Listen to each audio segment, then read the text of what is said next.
Yeah, get it on. Got to get on a choice, but get on mandate. Get it on. Thanks for tuning in. Thanks for telling a friend. Marc Price, actor, comedian, is in studio.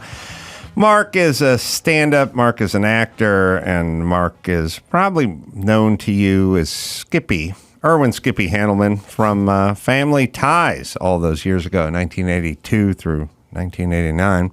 Good to see you, Marc. Do you remember meeting at the Laugh Factory? You don't even remember. I remember the first time I saw you in person, I was trying to do stand-up, like open mic or something like that, at what I recall as an improv on an open mic night on a Sunday night, and you were on stage. You were on a hit sitcom, and maybe you had slid in and went between a couple of open micers or something, but I remember sitting in the back of the club or standing in the back of the club going, man, this guy's got the world by the tail, man. He is on a top 5 sitcom.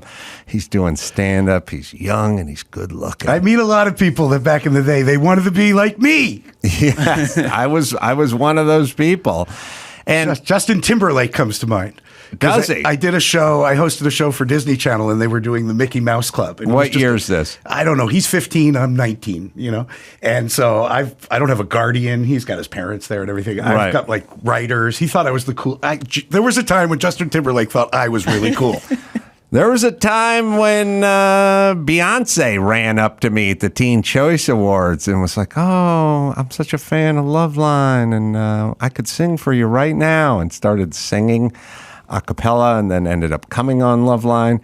Yeah, those are started. Now, you only remember those who we had those encounters with who then soared to meteoric heights. But we don't really remember the dozens and dozens of others that have fallen beneath us, yes. which is more gratifying and less painful.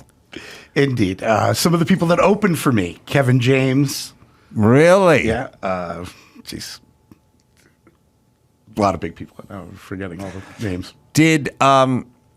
It's always weird, man. I mean, there really should be a podcast just dedicated to, like, I remember I was at the Improv in Miami or something 14 years ago or something, and I was like, there's this CD left behind for some kid named Kevin Hart, and I was like, this guy's not going to amount to anything. Yeah. You never know. It's like a celebrity's like a stock that you can't pick. I had an interesting story because I was on the show and it was a hit, and I was 14, 15 years old, and I was hanging out at the comedy clubs.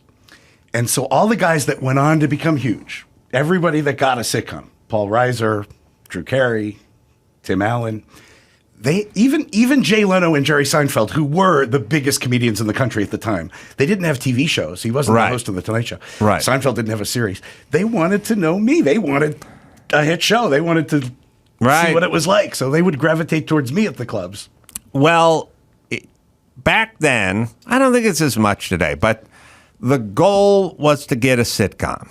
That was the goal of every stand-up. And I did it backwards. I had a sitcom, and my goal was to play ha-has and hee-hees and giggles and whatever. Right. And everybody, now, I don't think Bill Burr he doesn't want a sitcom, and Louis C.K. doesn't probably want one anymore. Like, the optics have changed. But back in the 80s, it was like a gold rush of who's going to be the next comedian that breaks. And when you break with the sitcom, then it's you're instantly recognizable because there's so few networks out there and there's such little product and sitcoms and stuff.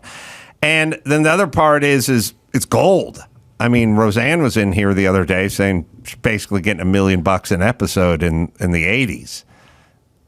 Yeah. It's a rich history. Goes back to the beginning of TV. Comedians have always nailed it on TV. But it's a bygone era because it's just, I don't think that exists anymore, with rare exceptions. Do you think Kevin James won, by the way? Is he the guy that made the most money as a comedian starring in a sitcom? That's it? Nobody will ever make that much again? Who did better than him? I don't know who the leaders in it's a little schwitzy in here. Well, we'll get you a paper towel if you want to dab your head. Sure, it's fine.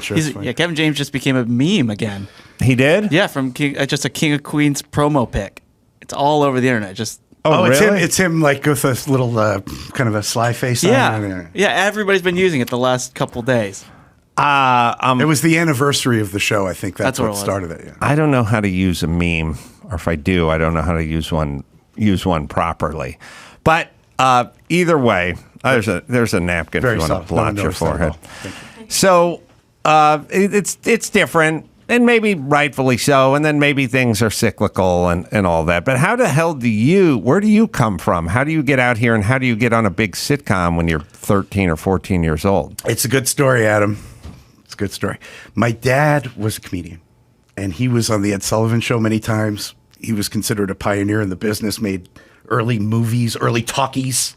I mean, he was on the radio with Fred Allen in 1940. What was his name? Al Burney.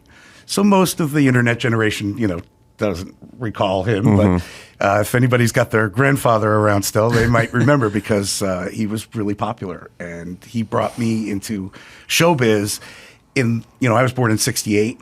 So I remember he brought me on stage when I was a baby. But in the 70s, I remember hanging out with him in the Catskill Mountains. So he had done a lot before that, but the Catskills was his area in the 70s. And so I'd see Joey Bishop and Jackie Mason and all the great old-time comedians, Milton Berle. I'd hang out backstage, bring Milton his tea, pitch jokes to him. And then he would take me to see the kids at the time, which was Robert Klein, David Brenner. Right. Young comedians And at the time. He foresaw comedy changing. He's seen it change so much throughout the years. And he called comedy clubs just as they began. Maybe it was obvious they were so popular in New York and stuff. But he knew they'd be all over the country before they were. And so he took me into the Improv and Catch a Rising Star and all that. And I'd get in because it was pre 9/11. It was a different world, right? A little kid could sneak in with somebody back then, especially if the guy sneaking in the kid was a comedian and all the comics worked the door and stuff. Yeah. Yeah. If you're a kid, you could go anywhere. If you're black, maybe not. But if you're a kid, right through the front door. I mean, if you're a kid, you can go to the corner and buy your mom cigarettes. Oh, I used to bring him his martini very dry, in and out with the vermouth. Was that his thing? That was He had a He had me martini. go order it and bring it to him. Yeah. All right. So I would call it a sort of simpler time. Absolutely. Rather than the just malaise of red tape and rules and, everything. But so you come out to L.A., your dad's making the rounds, your dad's kind of shepherding you So around. my mom was a singer, and they got divorced. And my mom hated show business. She hated my dad. She didn't want anything to do with it, and I was all about it. So I had the opportunity to continue living with my mom and my stepdad and go to Cornell and have a family and have a successful lifestyle as we know it. Or I could move to Hollywood and hang out with comedians and get on TV. And come on, there was no chance. So how old are you when you audition for Family Ties?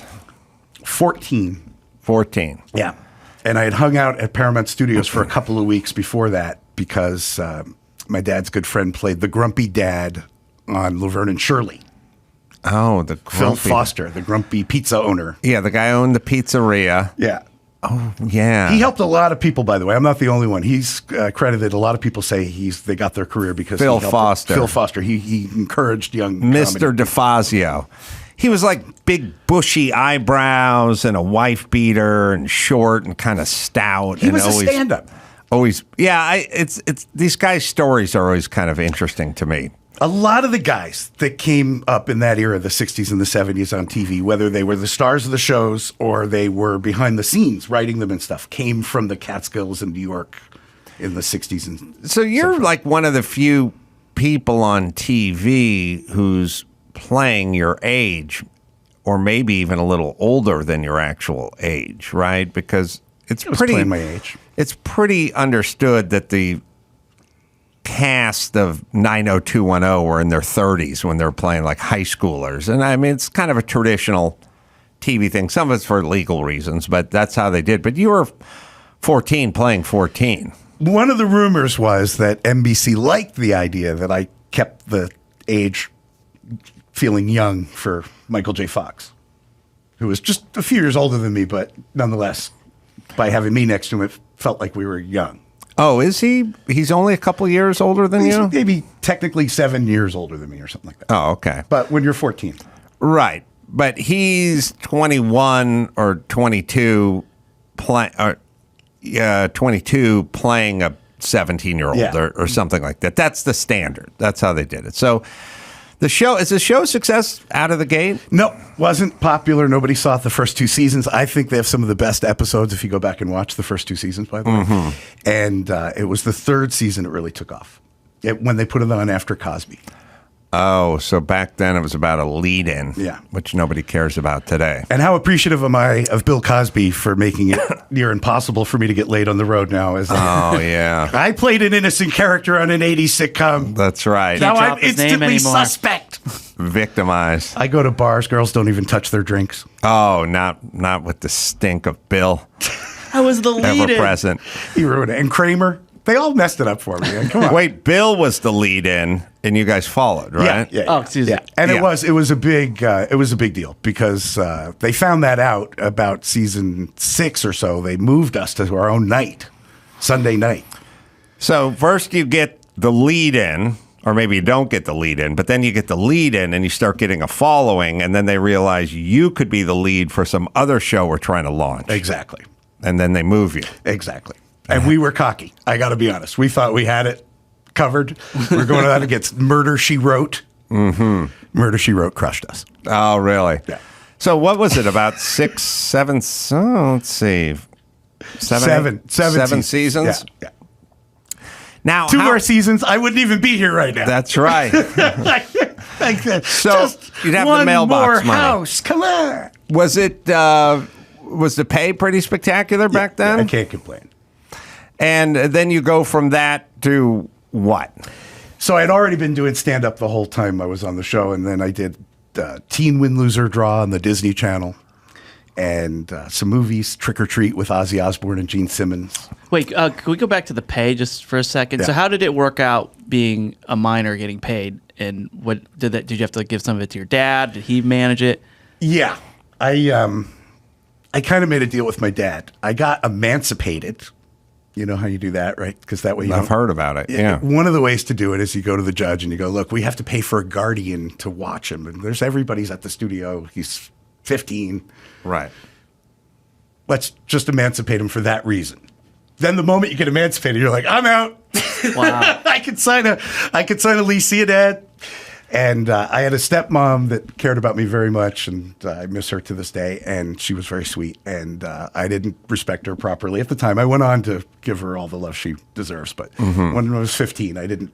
She wanted me to come home and do homework and normal stuff. Did you And get I kind was- of a big head? I don't know if it was the big head as much as just I was hanging out at the comedy clubs, and I didn't want to go to bed early or wake up and go to school. Ever have any encounters with any of the ladies whose names we may recognize? You're asking me to kiss and tell? A little bit. Well, you can say I dated so and so back in the day. No, I went out on a date with. That's very different than I dated so and so back in the day. The beautiful girl from the Cosby Show, Oh, let's see. Lisa. Wow, yes, Lisa Bonet. That's it, yeah. Lisa Bonet. Yeah. Yeah. Good for And you. yeah, well, thank you, because everybody thought I was interested in Mallory, but my interests were somewhere else. Oh, really? Oh. But we had met we shot a commercial together, like one of our first jobs when we were young. So I kind of knew her from that, and then we met at an NBC function, and we took off from the taping of the thing, and we went over to the Tonight Show studio. And the sheet was on the desk and everything. We took the sheet off, and Off Johnny's desk. I sat in Johnny's chair, and I Wow. interviewed her. And Oh, you just kind of wandered through the back halls again, of the this place? was a Awesome. different era. You couldn't. I'm sure that's not possible anymore. But back then, we wandered into the studio and turned on the lights. Wow. I had a friend. He was a guard at Paramount Studios, and he would go into the Starship Enterprise late at night and turn it on, and things would start blinking, and we'd pretend to Yeah. beam in. Security cameras fucked up a lot of stuff. Yeah, that's They totally ruined a lot of experiences. You couldn't go onto the set of Star Trek. You can't pull a fire alarm at the House of the Senate. And in Congress, yeah. You can't get away with anything. You can't fucking do anything. There's literally footage of you doing everything. Yeah. There's no more People have no cell more phones. lying. People have cell Beetlejuice phones on you. and give a hand job. Yes. Huh? What happened? Who did that? Lauren Beaupere. Not Oh, Goldberg. the Not- play. That's right, right, at right. wait, did you say Beetlejuice? Beetlejuice. It was the that was the play. Yeah, you're right. You're right. You can't. That's the whole point. You can't do anything. All the innocent stories are now just tabloid fodder in real time. That's those experiences. It's sort of right up there with riding in the bed of a pickup truck. Can't Can't do it anymore. Used to be a thing. Put the dog in there, put the kids Yeah. sit on the fenders so they can get their ass halfway out of the bed of the truck. You'd sit on the fenders. And by the way, the person that was driving the pickup truck would fuck with you a little bit, like, whoa. Absolutely, whoa, absolutely. and just, oh, shit. They'd go wait for you to take a hit off your Slurpee or something and let go of the rail and then a little shimmy. And it, like, I don't know how that seemed like a plan. Like, we're going 47 miles an hour. Let's see if we can get this 13-year-old to hit the pavement. But My it's first on. movie, I was on location in Arizona in this little town, and one of the stuntmen, super cool, we were going to a nightclub, and he got up on the back of the pickup truck and surfed it on the freeway. Yes. And I remember like, what the heck? And he was like, oh, no, I'm leaning in. If I fall, I'll fall in. Like, that's what made him feel comfortable about it. We got a thing. Stuntman. We got a thing we want to do, or we've been doing, which is chick think, and I'll explain what that is, Mark. But we did it yesterday, I think. It's the undoing of society. I talk about a lot of things, and people go, oh, "Come on, hyperbole or exaggeration." No, I'm just a person that spots the piece of yarn that's being tugged on society's sweater before it completely becomes unraveled. I see it when it's 3 inches long. People don't experience it until it's unraveled all the way up to the armpits. But I see it early, and then I yell about it, and then people either say I'm nuts or I'm racist, or possibly, or misogynist, possibly both. But Or a communist. we're trying to figure out who the leader in the clubhouse is for Chick Think. And we had I don't know if we have an intro to this, Dawson, but we had a former leader, which was who was it? Was the Councilwoman Nathia Rahman. Oh, sorry, Councilwoman, yeah, Nathia. About the catalytic converters getting stolen. She went up and said that we shouldn't criminalize the thieves. She blamed Toyota for making it too easy to steal. So this is the current leader in the clubhouse of Chick Think, and then the reason we're okay. Blue states and blue cities are the chickiest of the chickiest thinks, and that's why we have the biggest problems, because there's a problem with crime, or there could be a problem with education, there could be a problem like. The ultimate chick think is we're Sanctuary City. We don't have dorms built. We don't have beds. We don't have clean water for them. We don't have jobs waiting for them. We've just announced that we're Sanctuary City. And then when they all show up, we go, what the fuck's going on? Who's going to handle all these people? And they're not sleeping in front of my house. It'll burn you. Right. Chick think burns you. But why chick think? Why not crazy It's- woke liberal think? It is crazy woke liberal think, which is mainly chick think, and I'm gonna give you an example of a dude who's engaged in chick think big time in a minute. But first, I'll give you the leader in the clubhouse, and then we'll decide, was she knocked off the top of the chick think mountain by possibly the mayor of Chicago in his latest statement, both having to do with automobiles. But here's Nathia. Ramen first. Chick think. Instead of responding to it with work, with urgency, with focus on actually addressing the issue, we say, oh, we'll just ban it.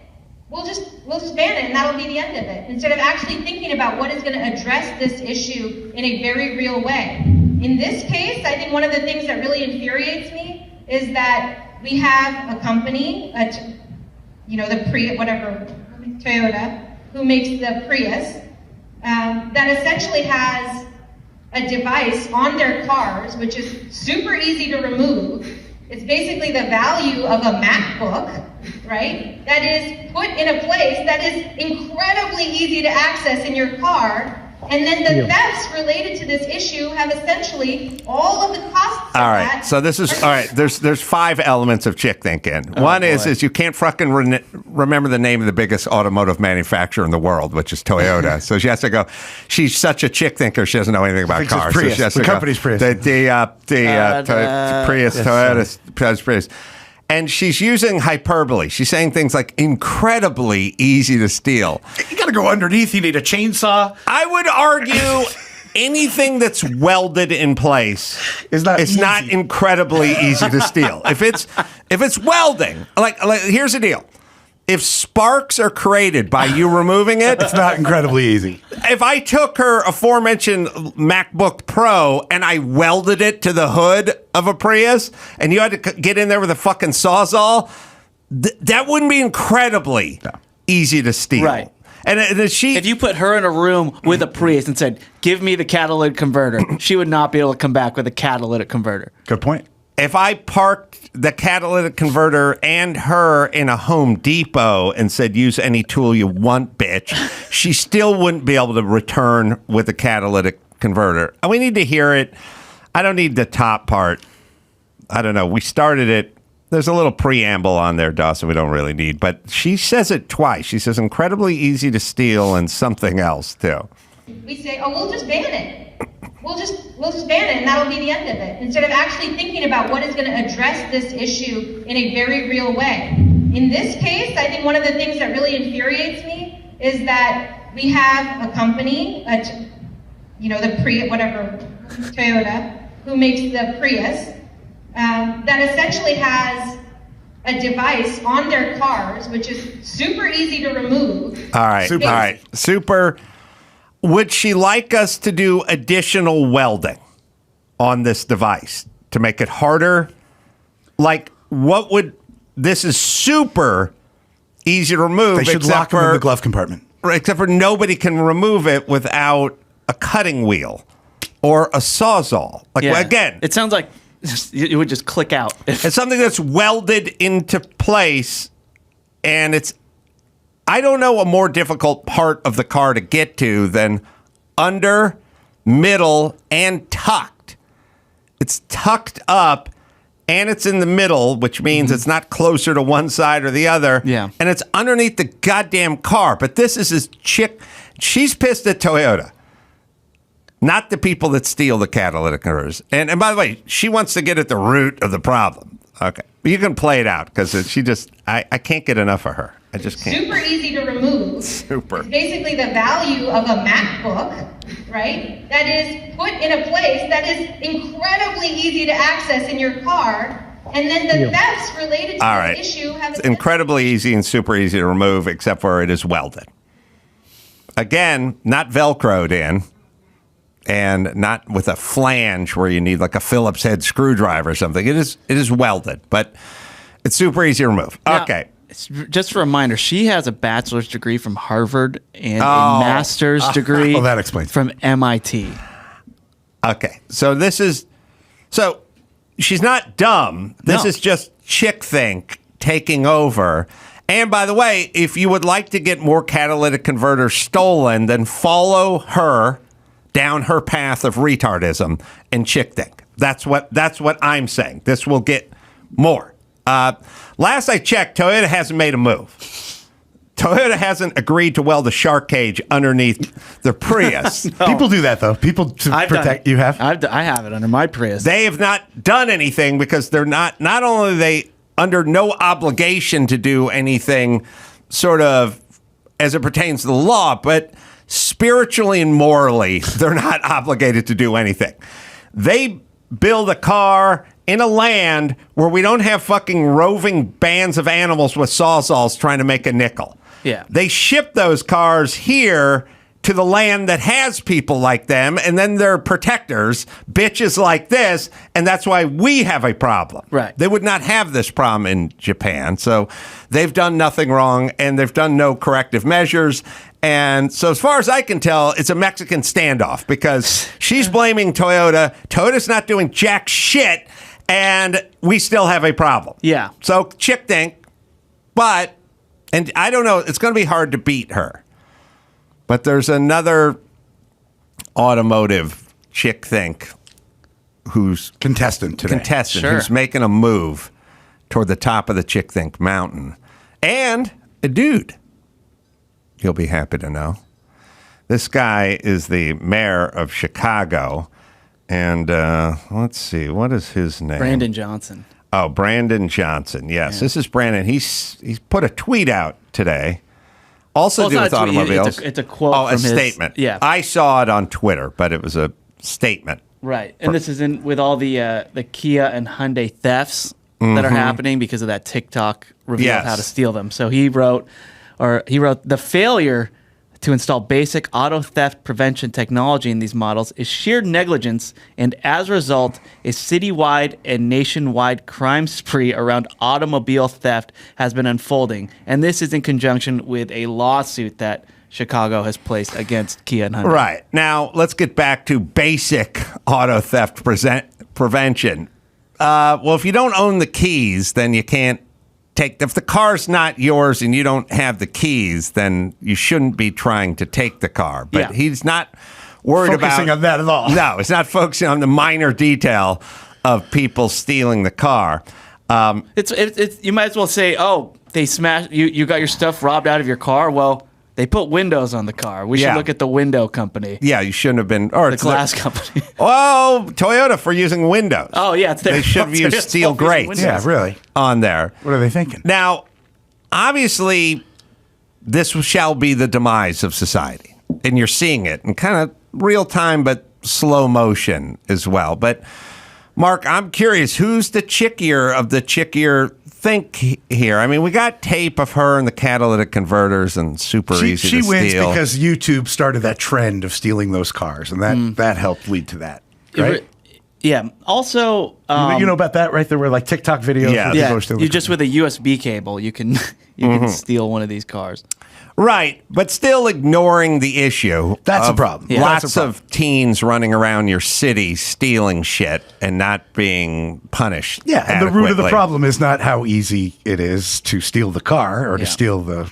And I will say Device. that the councilwoman's argument about the catalytic converters is insane, whereas Brandon Johnson, it's still insane, but a lot of other cities have done this right before him too. So he's almost just following suit of what like New York is doing. Even San Diego's doing that. They're suing Hyundai and Kia.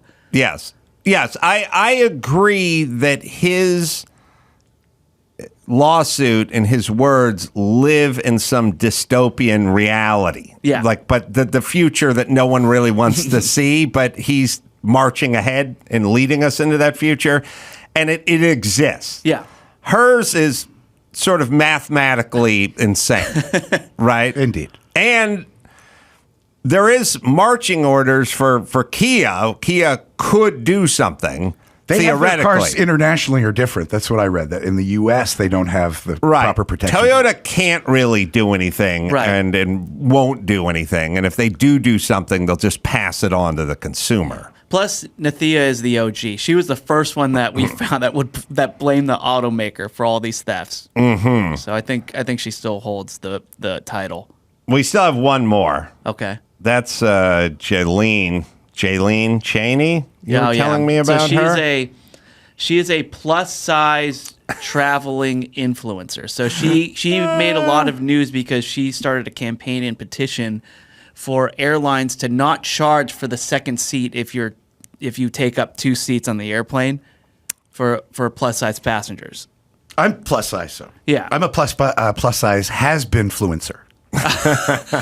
But do you have to take up both seats? I doubt it. No, Yeah, no, I so can, Matt- I can but- squeeze in there, but it's always a very important game as to who sits next to you. Yeah. So she started this petition. She made a lot of news, and now she came up with a lot of ideas for hotels to accommodate plus size travelers. For instance, have bigger beds, have bigger robes, have bigger towels. By the way, I'm all for that.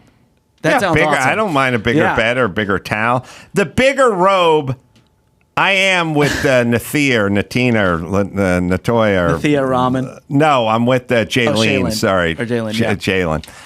I'm with her on there A because bigger robe. Yeah, a robe. Robe at the hotel because they make a robe.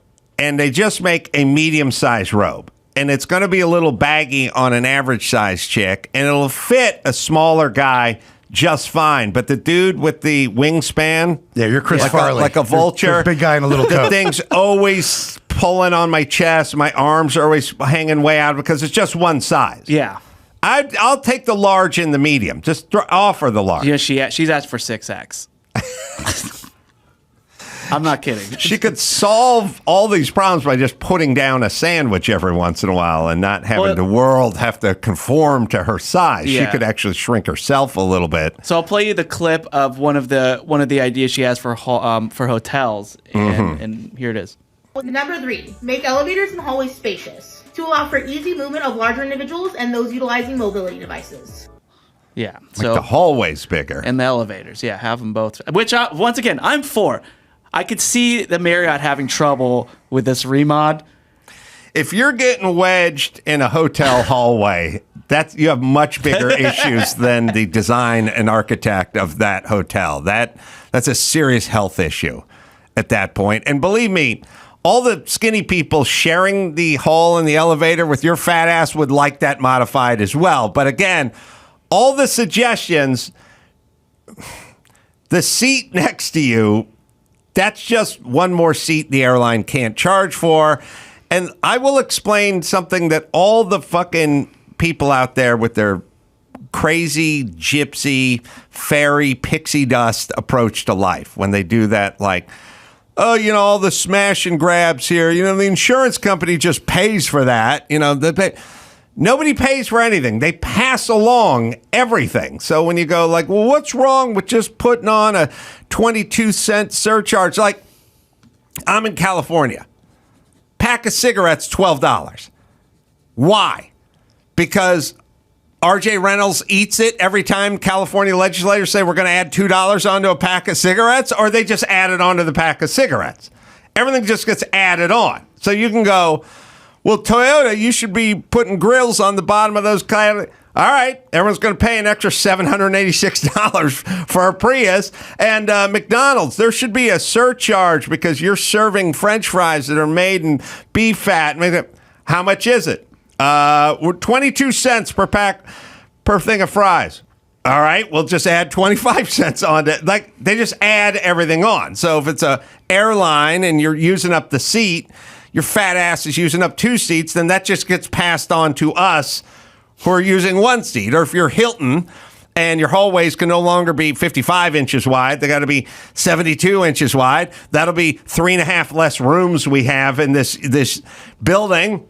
Well, then we'll just pass it on. They just pass everything on. Crazy Chick Dink doesn't understand that Kia or whoever, we just pay. That's how it works. When they made a rule that said all automobiles built after 1989 must possess an airbag. And the automobile manufacturers went, all right, that'll be an extra $1,200 a unit. They're not eating it.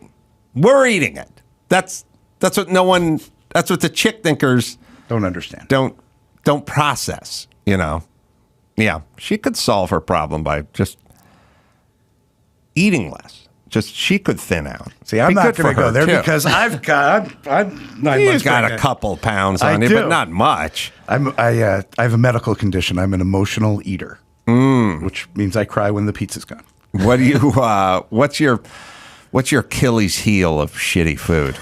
French fries, probably. Oh, yeah. Burgers, they're pizza, just so good. Fried chicken. And I do it all. I'm the worst. Then you add the French fries. I've been eating comedy club food for the last 3 decades. Oh, yeah, it's all finger foods. At some point, they add the ranch, and then the ranch just supersizes the French fries into some new fat-ass zone where now... it's got sugar in it. Yeah. Oh, it's got all that seed oil and all that shit. But I've noticed in ranch showing up everywhere. Yeah, ranch is included on all plates at comedy clubs now. I'm a blue cheese guy myself. All right, I got another thing. All right, so wait, we got to declare a winner here. I still think it's Nathia Rahman. I mean, the Plus Size Traveler show had a good argument for Chick Think, but at the same time, I don't think she has influence on social media. She doesn't have influence on policy, whereas I think Nathia Rahman does. Yeah. So I go with her just because I think it affects more people. Yeah. And with the mayor of Chicago, he's a male, so I'm trying to say he should get some extra chick thing points for having a cock and balls and still thinking like a chick, but you're right. Nathia's hard to beat. I have to argue again that it's not chick think. It's woke, It's crazy, emotional woke. based. Yeah. Think. But that's chick thing. Is it? Yeah. Yeah. They're more, listen. He branded it. They want to solve problems emotionally, not from a kind of nuts and bolts. Okay, all right. I'll give you that one. You ever all right, we'll take a break, but I got a theory. I got lots of theories. I'm going to lay it on you, and we'll do that right after this. AG1. Oh, I love these guys. I take my AG1 Athletic Greens daily. I gave AG1 a try. It's good for gut health, increased energy, immune support. Even tastes great. It doesn't have to. It's that good for you, but it still does. I take it in the morning. I put it in a shaker with some water, and I just shake it up and slug it down. Easy to fit into your lifestyle. It's really the healthiest thing you can do in under a minute.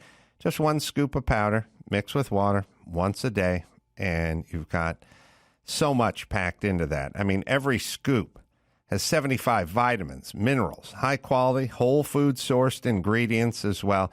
My AG1 is delivered every month, so you just never have to think about it. And it's easy to make part of your daily habit. Also, you can get the single-size serving travel packs, which I always use when I go out on the road because, I mean, let's face it, you're not eating right. Maybe you're drinking a little too much. Time changes, early calls, and I need my AG1. It's AG1. Right, Dawson? If you're looking for an easier way to take supplements, Athletic Greens is giving you a free 1-year supply of vitamin D and 5 free travel packs with your first purchase. Go to athleticgreens.com/ACS. That's athleticgreens.com/ACS. Check it out. Mark Skippy Price is on the Adam Carolla Show. Mark got dates all over the place, by the way, and you can just go to ijoke.com for that. Now, here's a chick thing. Okay. So we've declared a winner. She's not been dethroned. Nathia or whatever her name And it's is. going to be hard. It's going to be hard, but we'll keep trying. Everybody tweet us your submissions too, if you come across it, please. You ever, had this realization the other day that chicks don't like playing along with hypothetical questions. And we were, who do we have in here? Tim Ballard the other day? Yeah. And this guy just goes to the armpits of the world and saves kids that are being turned into prostitutes at age 9, essentially. Like, I mean, the most horrific, sex trafficking and human trafficking and stuff. And he liberates those kids, right? But then he gets accused of sexual misdeeds that turn out to be zero burgers. He has a lawsuit, but either way. So if you say to a woman, I don't care if he actually raped a woman, if he is going out and liberating hundreds of kids who are going into sex work and being sex trafficked, I would look the other way. I would say that that's bad, but he is liberating hundreds of kids from being abused. And obviously, I'll take a lighter thing. Like he has a former girlfriend who accused him of rape one night when they were together or something, or sleeping in the same bed. I would take that if it meant he could go out and liberate all these kids. Women would just go, you got to prosecute him to the fullest content of the law, and you got to lock him up. And I go, well, then what about all the kids then who would be left into sexual slavery without him liberating them? And they go, I don't know, but this guy's got to go to jail. So this is how you win wars, by the way. You cannot win wars if you're thinking the other way. It's the trolley problem. Somebody has to go, we have to bomb the German ball bearing factory, and then someone's going to go, there's civilians in there, and you go, sorry, got to be done. Got to stop the blitzkrieg. What do you think?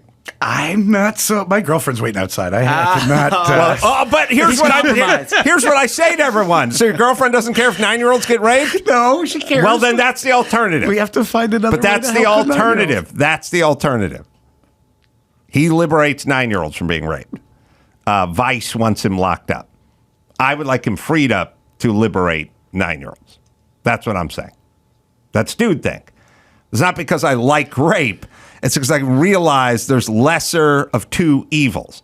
This is what happened to Matt Damon when he tried to explain there's a difference between Al Franken and Harvey Weinstein.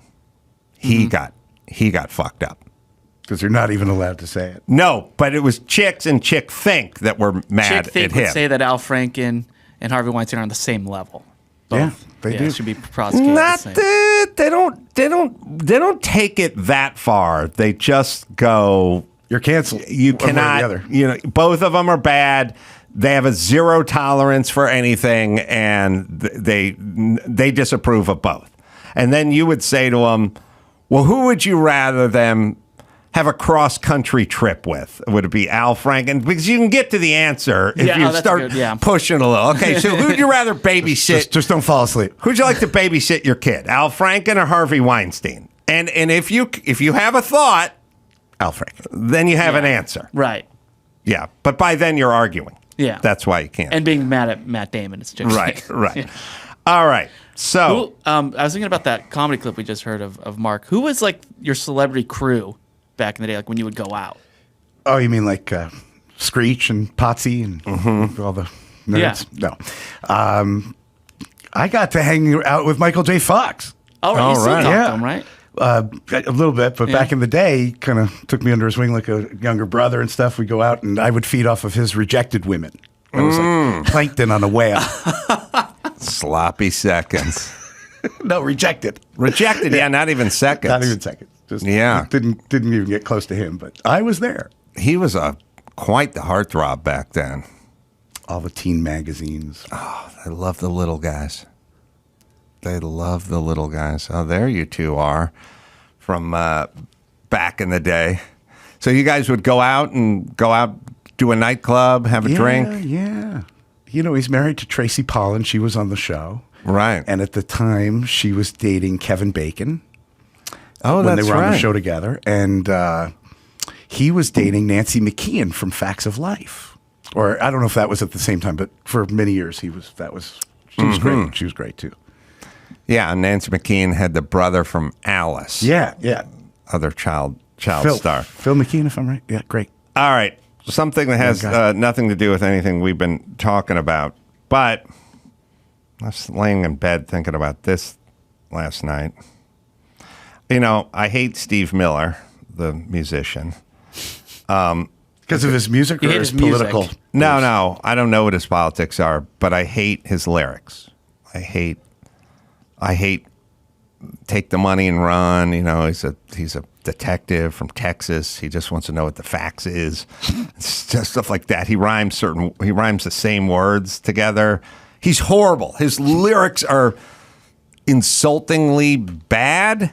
There's certain bands that have just insultingly bad lyrics. Cars come to mind.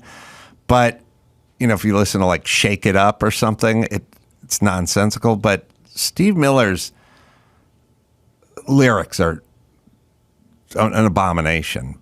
And I have no idea what his politics are, though I know he got inducted into the Rock and Roll Hall of Fame and complained about it for a long time. So that seems weird to me. But here was my Steve Miller thought.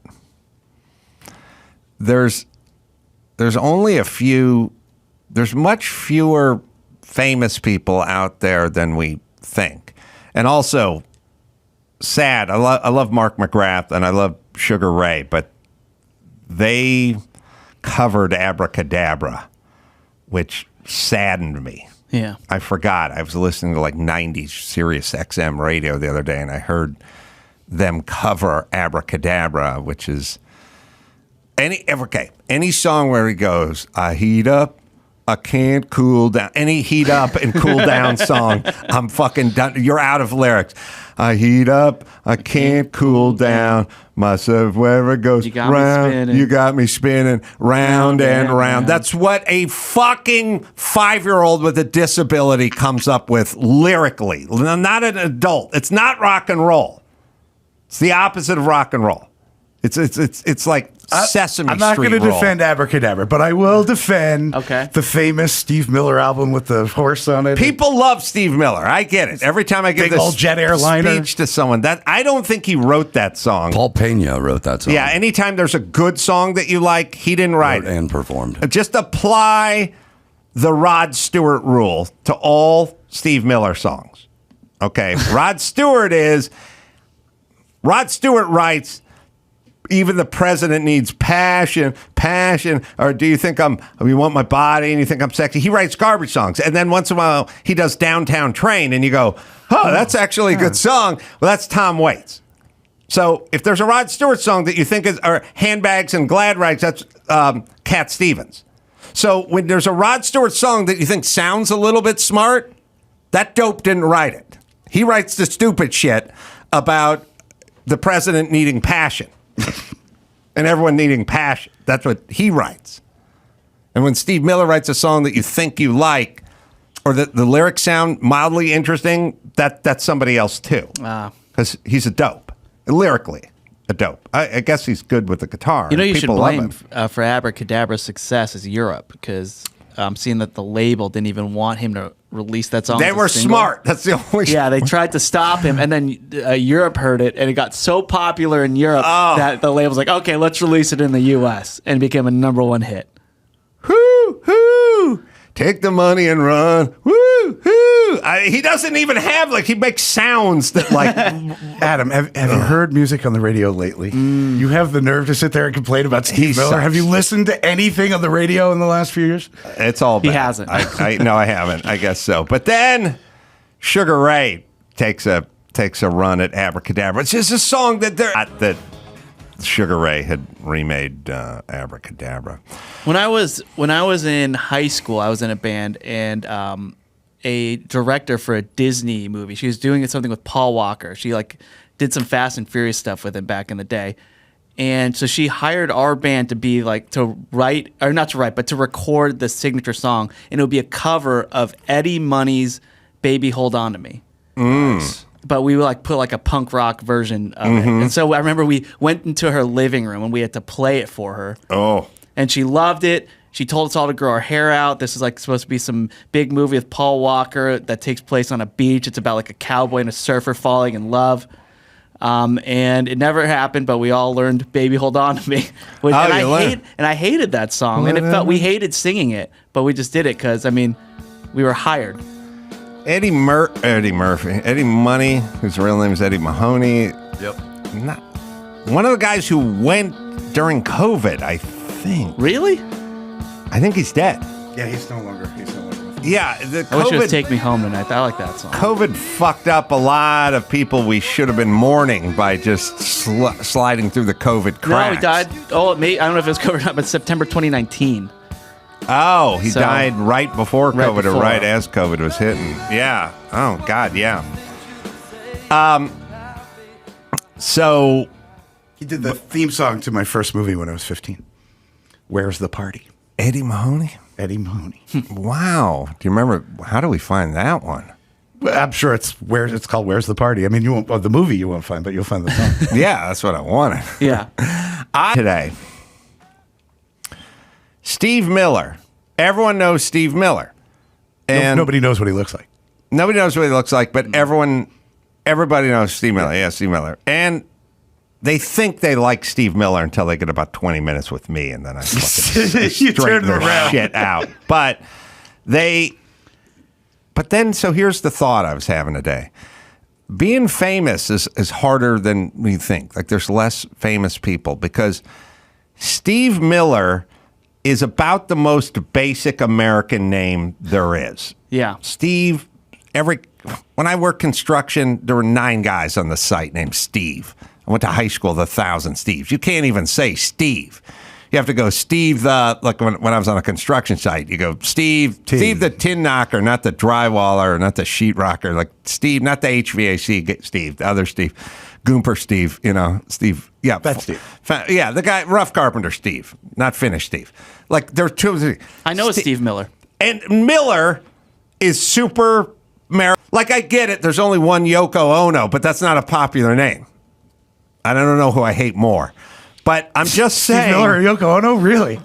There's not another American named Steve Miller who would cross your mind if someone brought up the name Steve Miller, even though it's the most basic American name. And he's owned it for 50 years.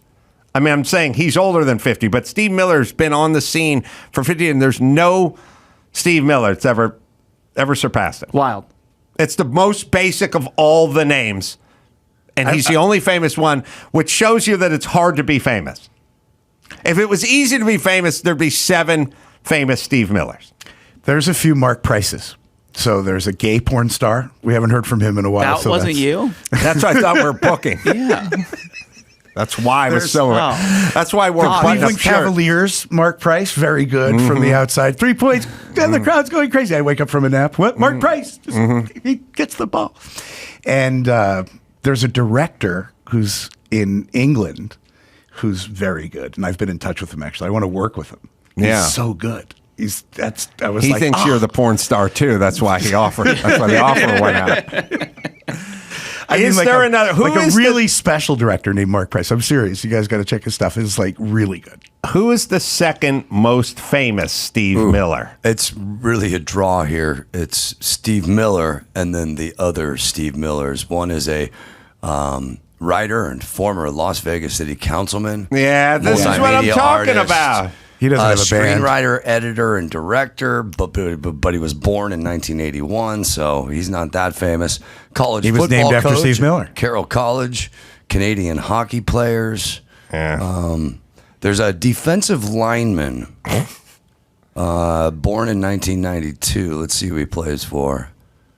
He played college ball for the Ohio State Buckeyes. I'm saying we're at a crazy deficit of the most popular name in America, or two, Steve and Miller put together. It's apple pie. It's the most popular name you can have, and there's only one, and he haunts my dreams with his horrible lyrics. That's all. That's me. You. That's my lot in life. He hates Steve Miller. I just hate his lyrics. It's like Steve Martin in The Jerk. He hates those cans. That's right. Probably the most well-known is the acting commissioner of the IRS, Steve Miller.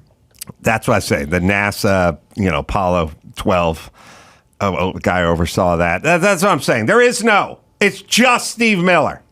Good. That's it. Yeah, it's hard. You don't remember, but you do. When we used to name our G.I. Joes when we would play, and it was like a big deal. I didn't. You didn't play with G.I. Joes? No. Come back to me. All right, you'd play with G.I. Joes? Yeah. And we would argue over the name, right? I'm Bill. No, I'm Bill. We wanted cool names, Bill and Tom and Joe. Yeah, those just you didn't have a lot of names, but you had to differentiate. I will say there's certain little exchanges in life that you just never forget. And the great Mark McGrath, who should be coming in on the show sooner than later, because he's such a good dude.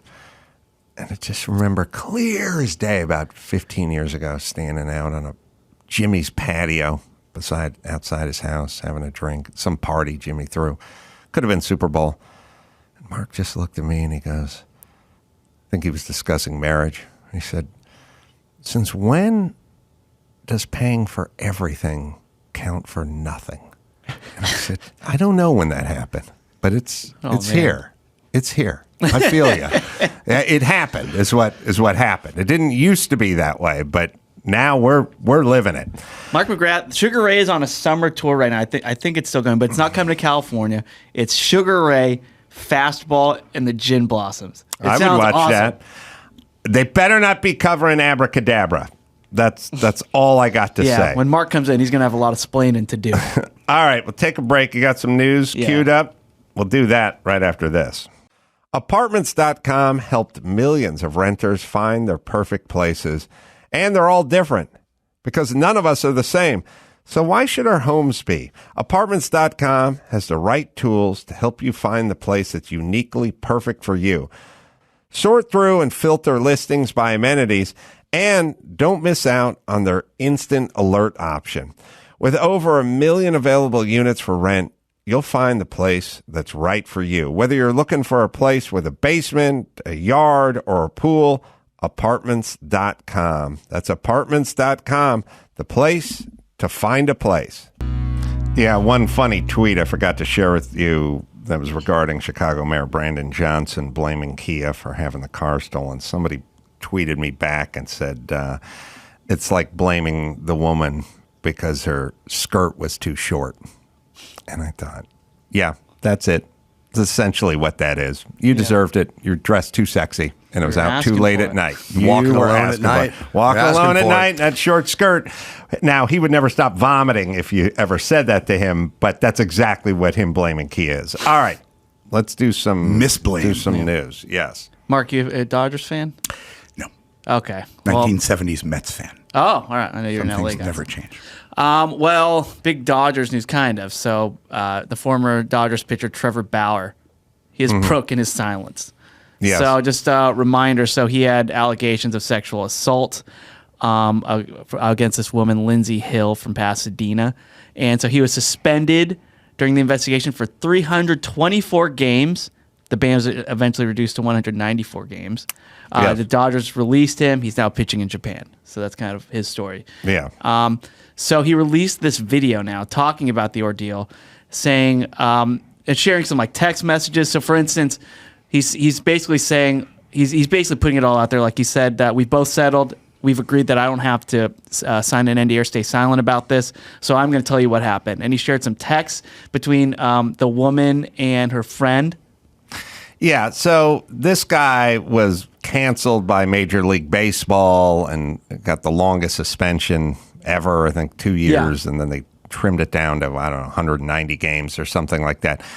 He's Cy Young winner, career destroyed, and the woman had like pictures of herself with black eyes and stuff like that, but he's going to mention it in here, but I hope he sues the shit out of Major League Baseball. I want all these entities sued I want the city of Burbank sued for closing down Tin Horn Flats. I want MLB sued for firing a guy or casting a guy to Japan with no due process. No convictions, I want nothing. fucking YouTube sued for firing anybody. We can't have a system where there's an allegation and then the person gets fired. Everybody's hip firing right now. Yeah. Right. We have to figure out whether the person did it or not, and then we can fire them. So finally, and so he couldn't talk while the investigation and the court proceedings and all that was happening. But now he released this video and he shared some text, like, "Oh, here's some text between Lindsay and her friend," and I'll read them to you. So she comes across as the worst human being on the planet. She absolutely does. Oh my God. So first she texts her friend before even meeting Trevor, "Hey, next victim, star pitcher for the Dodgers." And then another one before she's going to his house for the first time, she texts her friend, "What should I steal?" And her friend says, "Take the money. Take his money." And then she goes, "So how might that work? I'm going to his house Wednesday. I already have my hooks in. You know how I roll." And then after she meets him, she texts her friend, "Net worth $51 million. And her friend responds, "Bitch, you better secure the bag." Now, does he go over these in this video? Well, I cut the video because it's 4 minutes long. So I'm just giving you guys a text, and then I'll play you a part of the video here. So another text was, "I need daddy to choke me out, being an absolute whore to try to get in on his $51 million. And then she's friends with another pitcher from the Padres, and even the Padres pitcher's like, "Hey, you got to get his bag." Right? So that's kind of and her AA sponsor even asked her at one point, "Do you feel a tiny bit guilty?" And she responded, "Not really." So there's all those texts. And now they go to court, and he eventually finds out that she was withholding evidence from him and his legal team. Yes. And I'll play you some of that. During discovery. August of 2021, Lindsay Hill's claims were heard in court. And during those legal proceedings, critical information was deliberately and unlawfully concealed from me and my legal team. Information like this video, which was taken by Lindsay Hill herself the morning after she claimed she was brutally attacked, emotionally traumatized, and desperate to get away from me. And now we have the metadata, so there can be no dispute.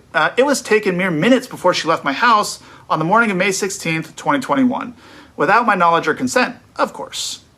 In it, you can see her lying in bed next to me while I'm sleeping, smirking at the camera without a care in the world, or any marks on her face.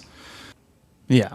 So Bauer, he eventually sues the woman. She countersues. It's all defamation stuff. Their settlement called for no exchange of money between the parties, but she will receive a separate $300,000 from her insurance company. She's the worst person in the world. Yeah. How can you? Terrible. First things first. If you accuse somebody of a crime that they could get 10 years in prison for, and it turns out to be a hoax, then you should fucking get 10 years in prison. That would put an end to this real fast. If you accuse them of something, if you made it up out of whole cloth and you're getting this person put away, potentially, for a decade, then you should be put away. That would slow people's roll a lot. But then I don't get it. Did she punch herself in the face or actually, because there's pictures of her with like black eyes, did she got someone to like traumatize her? So, and what's interesting, obviously, Trevor also reveals in the video he never settled. Obviously, he never. He said he just wanted to clear his name. He paid way more to his lawyers than he could even ever get back from her, and all the lawsuits. But yeah, it's true. Like, he has stood strong. Like, and even just I remember seeing him get attacked on social for all of this, and like he did seem like an a-hole on social media because of just the way he was acting. And now all of this finally comes out, and everyone's just going, "Oh, my bad." Yeah, well, you set the movement back when you do this. You totally, every race hoax set the Jussie Smolletts of the world, they set the movement back, and these bitches set the movement back, too, for actual victims. Right. Yeah, what's going to happen the next time a woman has a real accusation? We're going to come back to this. But also, why is there no prison time for her? I mean, this is extortion, essentially. Right. She was trying to get millions of dollars from this guy. And by the way, you have to believe all women. Oh, we do? Because this is where it's heading. I mean, that's what motivates these shrews. Us as a society going, gotta believe all women. It's gross. False allegations, obviously wrong. Cancellation based on just allegations, obviously wrong. Yeah. But I don't know. The idea that we all judge based on what we see in TikTok clips and things doesn't seem the court of public opinion. But so many people do. Which you are a Supreme Court judge of public opinion. Thank you. Now, I will say this. Other women have come out and accused Trevor Bauer of sexual assault and things like that. Like, well, just like really like rough sex, choking, all that stuff. But, you know, he always just said it was consensual. Yeah. I don't know where those. Do we have pictures of her looking sad with the black eyes? Oh, that was supposedly that day or the next day or something. There's some filters on that. Maybe she just filtered it crayon. up.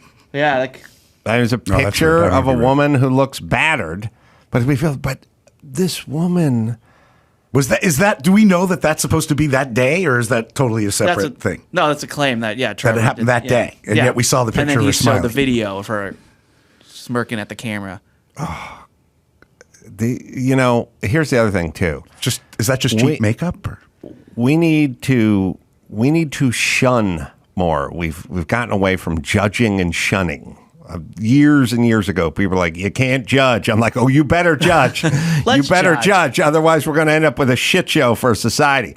She should be a pariah. She should be judged and shunned. Oh, and so everyone's also going after Molly Knight, a reporter for The Athletic, who sided so much with this woman and basically started a campaign to get Trevor Bauer canceled. Shunned too. She has also deleted all of her tweets recently about Trevor Bauer and hasn't been responding to any comment. But yeah, so she's also. That's one good thing about my world is that I was canceled in the early '90s, and you can't be canceled twice. Did you know that? It's like a murder charge. Yes. Yeah. You only get one cancel. Double jeopardy on can't Skippy's be canceling. So I'm good. Yeah. Okay. Everyone, these people should be ashamed. They never are for some reason. And then he should just lawyer up and sue the shit out of everybody. I hate the litigious world we've turned into, but sue Major League Baseball. If we don't, unfortunately, like meaning you bring up something like Kyle Rittenhouse, he's a 16-year-old guy, whatever. Then the bitches from The View are like, this guy's a white supremacist who went there to go kill black people or something. Sue him. Yeah. You have to sue them because that's the only way they'll shut up. They won't shut up. And you talk about like fake news. That's fake news. Right. And you're ruining people's lives along the way. This guy had to go to Japan. This guy's a Cy Young Award-winning pitcher, had a $100 million plus contract, and has to move to Japan so he can continue his career because one nutty chick made an insane allegation. Do you think he sues the Dodgers? I hope he sues the Dodgers and Major League Baseball and Bowie Kuhn, I mean, he did who say... used to be the commissioner of baseball in the 70s. His name was Bowie. That's a good There's name. a guy named Bowie. Bowie Kuhn. He'd hang out with a guy named Skippy. Skippy, you know Bowie? Bowie and Skippy. Yeah. Bowie and Skippy? Would you mornings. take him on the road with you? Sure. Would you let him middle? Yeah. You'd let him feature? Bowie Kuhn ran Major League Baseball for 13 years. Yeah. He's not involved in this story, though. It's He's not. probably going. Yeah. Leave Bowie alone. Find Bowie. Remember his name, Bowie? What's his last name? Hume or Cume? Kuhn, Bowie. There you go. Kuhn. That's him. Bowie? Yeah, but he pronounced it Bowie. Yeah. Bowie Kuhn. Yeah. What? How many years did he? Let's see. 69 to 84. He had a good run. Yeah. Yeah. Get Bowie. What would Bowie do? He wouldn't put up with this nonsense. Well, Trevor did end the video going, look, I'm glad I can finally talk about this, but I'd like to put this behind me and just start winning baseball games. Mm-hmm. So In Japan, or is it going to be a Dodger?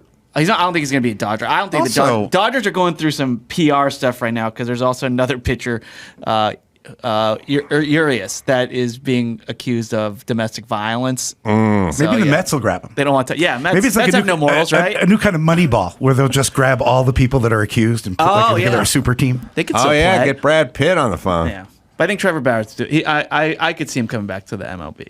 All right. All right, so there's this other story out of Detroit, Adam, that there's a shooting back in 2021, and the teenage shooter killed 4 students, wounded 6 other people. But what's interesting about this is the parents, for the first time ever, are being tried for manslaughter. Good. Yeah, so it's so the court, so they're trying to appeal, and the court today just ruled that it's not going to hear the appeal. Okay, so this is the first time that this has happened where the parents are being charged. Prosecutors argued that the parents can be charged because they showed gross negligence for failing to secure the weapon. The family's called the Crumbleys. So the Crumbleys have been accused of knowing their son was a troubled teen. Mm-hmm. He was too young to own a gun, but they bought him one anyway, 9mm. They bought him a 9mm. Yep. At how? What age? So he was 15 when it happened. Isn't that a bad sitcom? The 17 Crumblies? Yeah, The Crumbleys. it really This sounds is the like worst it. one. Yeah. So Ethan, the kid, has pled guilty. He could be charged life without parole. He's 17 now. And the court finds that the defendant's parents frequently left him alone at an early age. His parents frequently used alcohol and argued in front of the defendant. That's everybody that grew I up in know. the 70s? Okay. That's right. They also failed to take his mental health seriously, and his father bought him the gun that he used in the school shooting. So Again, look, theme of today, deterrence. Yelling at Toyota is not a deterrent for people stealing catalytic converters and telling chicks who try to destroy your life and extract money and accuse you of rape. Well, I guess we just broken even. Let's let bygones be bygones. It's not a deterrent. You know what I mean? Locking the bitch up for 10 years is a deterrent for the future stuff. And telling parents with the troubled goth teen who buy him the 9mm, he goes and shoots somebody, you're going to jail too. These are deterrents. That's why we don't need incentives. We need deterrents. Right. So yes, I'm all for You're it. for this. Yes. All right. Unless one of my kids fucking shoots a lug nut off and goes on a killing spree, in which case I Case-by-case disavow them right here and now. Also, there's a story on Saturday. There's a young 9-year-old girl who went missing while riding her bike. Did you hear about this? Oh, yeah. Yeah. I was all over the news. Oh, yeah, it totally was. So there's a suspect is now in custody. They found her. So what happened was the parents received a ransom note at their home, and the note had fingerprints on it. And they used the fingerprints to trace it back to the guy.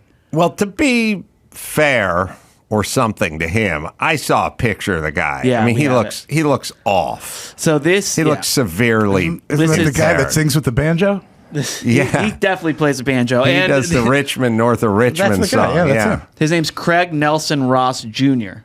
Oh, from Coach. I know, poor Craig T. Nelson, and also, and Craig Nelson Ross Sr. for his name being. Oh, it's why you got to think very carefully about the juniors.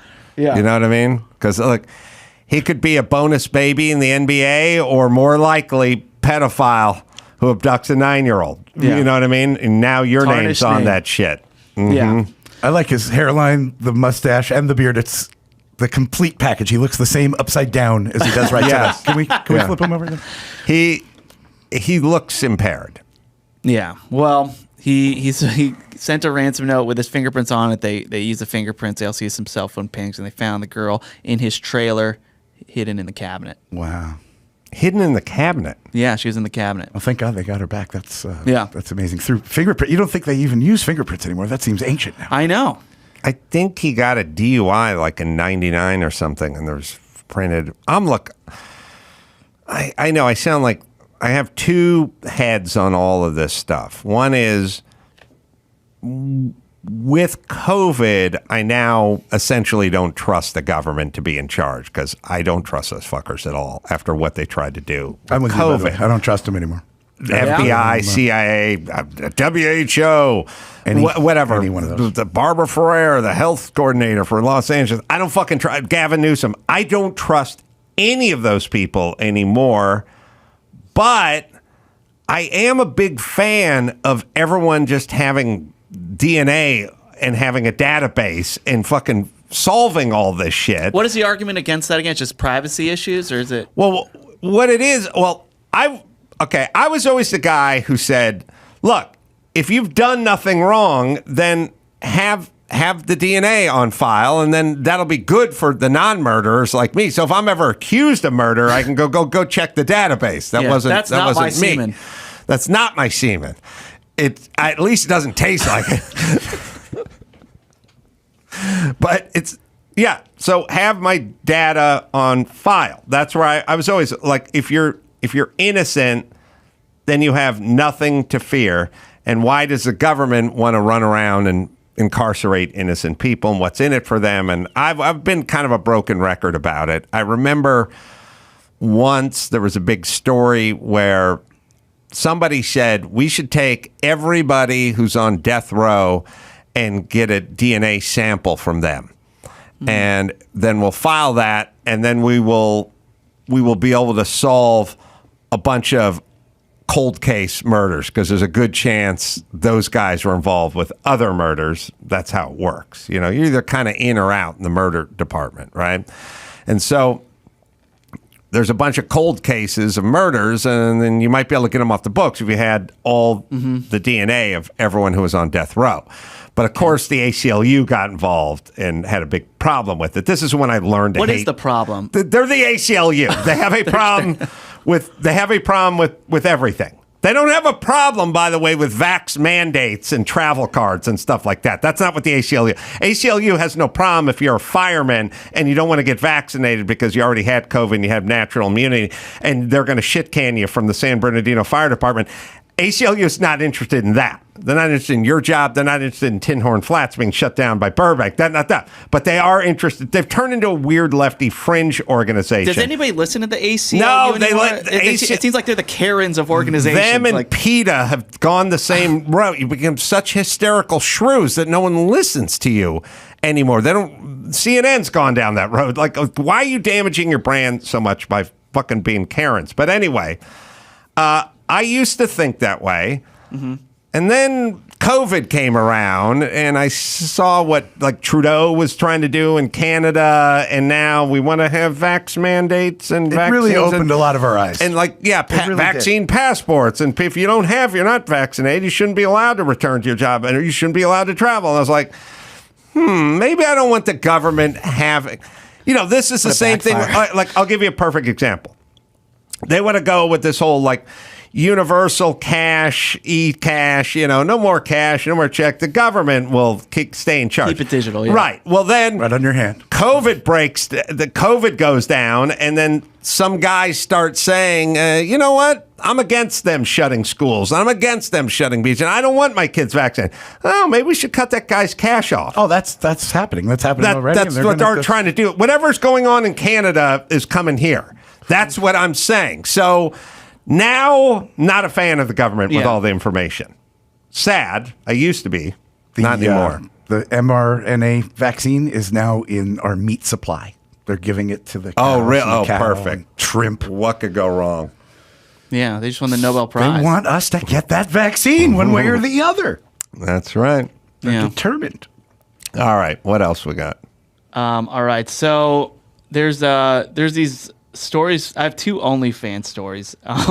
One, and I just want to get your thoughts on this because I think it's just interesting. So one of them is a teacher, a high school teacher. Now imagine Adam and Mark too while you were in high school. 2 OnlyFans stories. I only have 2 fans. Oh, Perfect. see, this is going to line up perfectly. So imagine being in high school. You have a 28-year-old teacher. Mm-hmm. Find out she has an OnlyFans account. You're going to check it out, right? Oh, yeah. You I gotta. would have checked out Mrs. Sontag's. Is it true or is it just the rumor? Because we used to rumor one of our teachers was a Playboy centerfold, and I'm not sure she really was, but that was the word on campus. Well, this is true. So her What name's campus Brianna. did you go to? You can't call it a campus, really. It was junior high, but What junior high did you go to? Emerson. It's not there anymore. Next to the Mormon Temple in Westwood. Oh, really? Yeah. And That's coming from a crazy. little school in suburban New Jersey, it was something else too. It felt like a campus. Oh, It sure. was so big and there's so many people. So this teacher, so she has an OnlyFans account, and she started doing it because she was making $42,000 a year. She after starting the account, she brought in an extra $8,000 to $10,000 every month. Right? All right. So she's doing it, and she knew she's going to get caught. She's just like, look, it's eventually going to happen. I'm just going to keep doing it and see until I get caught. Well, she got caught. What happened was her and her husband made a video with like another couple in St. Louis, and that made the rounds. And eventually, the superintendent got wind of it, probably from a few complaints. And Or he was just, yeah, who knows? Who knows what the source checking is? out the web late at night. But she has Whoa. since been let go. Mrs. Jensen. Yeah, they said that this is inappropriate. There she is. Mrs. Coppage, English teacher. So she did it because it was over the summer to help her support her household. yeah. Is this okay with you? Are teachers okay to have OnlyFans account? It's interesting because there's like a whole bunch of different arguments. One is it's their business and that's their side hustle, and so be it. On the other hand, I get the argument with certain positions, like you're in the military or you fly for American Airlines or something, or you're a senator or something. Like I get the part that there's a difference between certain jobs and like forklift driver. What you do in your your off time. and I get the sort of rules of conduct or the conditions or something like when you sign a contract to play for the NFL or play professional sports or something, they go, we have a code of conduct. Like we don't want to see you out with your Instagram doing dick pics or whatever. Like I kind of understand the understanding part where you go, okay, this is part of this job. So I kind of get that part. So you're okay with the school letting her go? I am. On the other hand, I like the sort of autonomy part where she's free to do her own thing on the weekends and holidays as well. But I would say if it kind of becomes a distraction and now you can't, it interferes with your job because you have kids with boners sitting in classes. Teach kids if they know. Yeah, exactly. I would have definitely, this is junior high? High school. Oh, high school. Yeah, I would definitely have a boner in her class. I don't. Yeah. By the way, she taught English. Mm-hmm. Everything would be a double entendre. You know what I mean? There's no way she'd go, we're having the pancake fundraiser on Saturday. I hope you can all come. Oh, you mean like that load that landed on your hair I saw on my phone on the walk-in? Like you got her. Everything would be a double entendre. Yeah. What if she has a tutoring session set up and an OnlyFans and she's going back and forth and it gets confused? That would be a scene in a movie, maybe. 80s, yeah. Yeah. 80s. I get the school. I don't want to be a prude, but I give the schools to him. Yeah, well, once the story broke, she's like in the top 1% of OnlyFans earners now. Oh, Yeah, wow. so she Everybody's doesn't want to go subscribing. hang out with those little shits. Yeah. So she'll be okay. But in Minneapolis, there's a police officer who's being investigated right now. So what happened was she pulls over a citizen. She walks up to the car. She's an OnlyFans account. And the guy in the car is like, Recognizes her? hey, I know you. Oh, my God. And, Wow. Yeah. I wouldn't do that because that indicts me, I guess, too, if I'm the motorist. But anyway, so he recognizes her. Right. So here's the difference, though. So the mayor of Minneapolis, did I say that? I don't even know. He said, I don't care. Yeah. Well, he's probably progressive because It's that okay. town's turning into Yeah. a shit show, and he's It's not going to behind a paywall. There's no issue. Although the chief of police is still investigating if there are any policy violations. For instance, this happened in Michigan last year, and what happened was this police officer, while she didn't wear her uniform in her OnlyFans pictures, she did wear it on her Instagram account, which promoted her OnlyFans account. So she was able to link work to OnlyFans, and she got fired for that instantly. But this is a new world order. We're going to have to get used to it. Yeah. And we're going to figure out where the line is. I think the school teacher thing's maybe the line, the cops, who cares? But, also kind of, it's going to happen more and more. It's just, everyone's going to have their side hustle. Anyone who's not fat is going to just have their OnlyFans account. Like we're living in a time where when I was growing up, we had like Farrah Fawcett and Cheryl Teagues, you know what I mean? We didn't have a lot of also runs, like a lot of Best of the best. A lot of sixes and sevens need not apply. Yeah. You know what I mean? There's only all the so girls much. that Michael J. Fox rejected. That's right. There's no.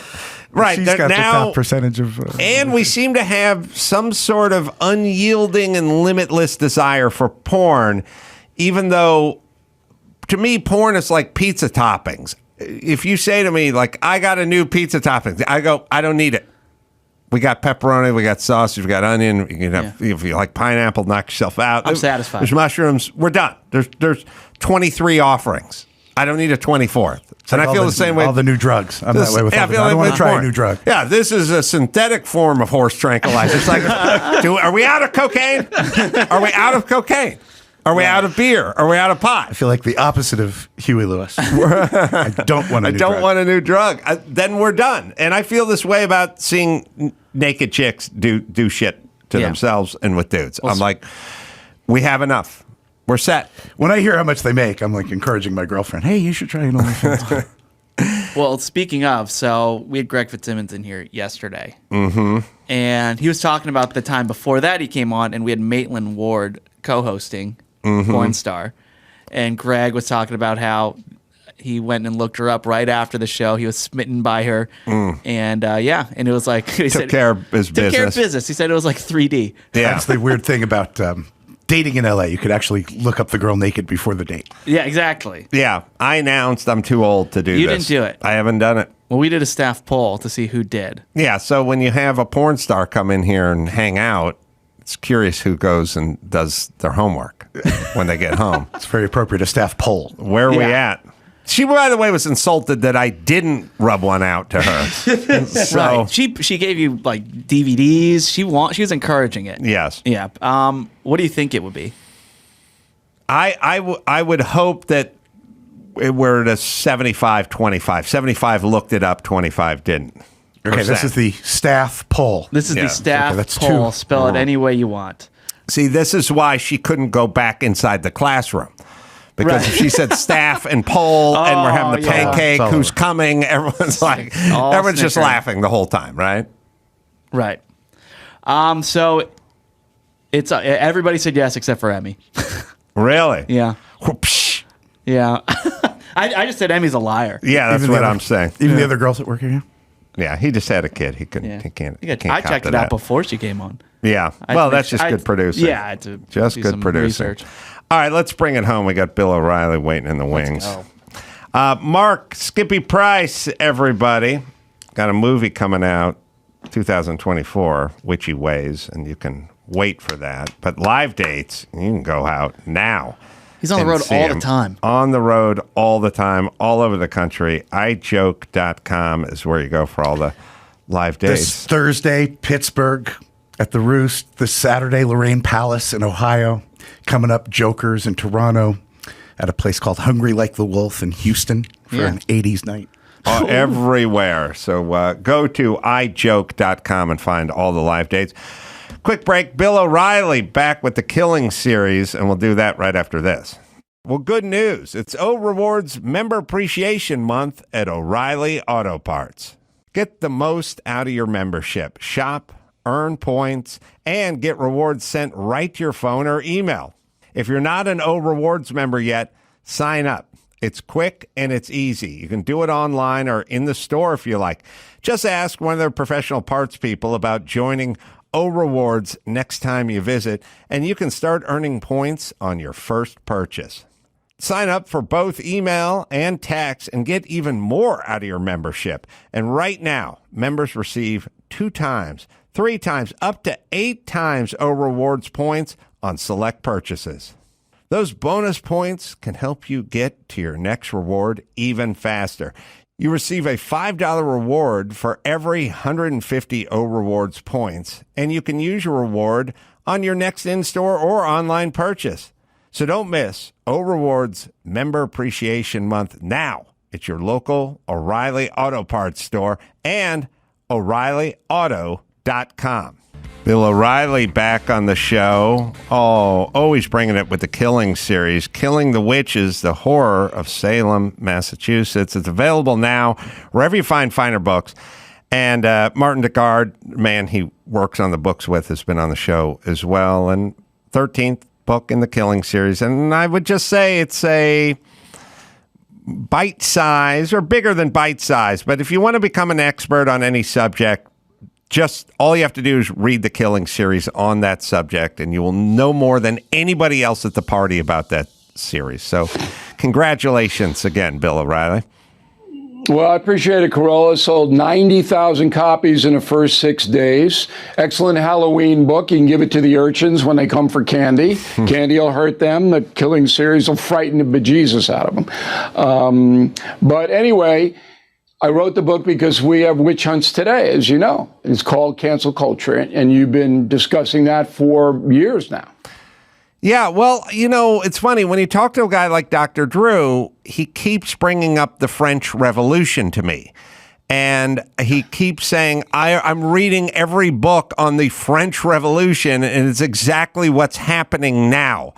And there's a lot to learn from history because humans don't change that much. The clothing changes and the modes of transportation change, but the instincts sort of remain the same. And we're not putting women in wells anymore, but they're still being essentially destroyed, men and women. So there's many parallels. And I think we should get to the sociological aspect of it in 1 second. But first, the nuts and bolts of where it took place, when it took place, and how long it took place. All right, book opens with the Mayflower, and Carolla and O'Reilly did not book passage on that. It was a horrendous voyage. 66 days, Plymouth, England to Massachusetts Bay. Wait till you read about what these Puritans, and that's what most of them were on the boat, went through. I mean, we had Thanksgiving, Pilgrims, pass the stuffing. No, this is brutal. And they get here, and they're all at each other's throats, all religious fanaticism. You got to go to church for 4 hours on Wednesday in addition to Sunday. The kids can't dance or laugh or sing. Repression. Group breaks off. They go to Salem. Was no Boston in 1692. They're farmers. And then all of a sudden, these 12-year-old girls, bored out of their minds, decide to say, well, goody, somebody came to me in the night and told me to sign the devil's book and all of this. Whereupon the nutty, loony clerics haul these people into court and say, prove you're not a witch.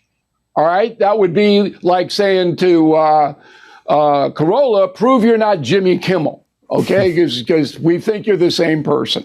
And 2 weeks later, you got a rope around your neck and you're swinging from a tree. And that's exactly what happened. And there were good people in Salem, but if you said, hey, this is wrong, we have to have due process, evidence, all of this, then the next day you were a witch.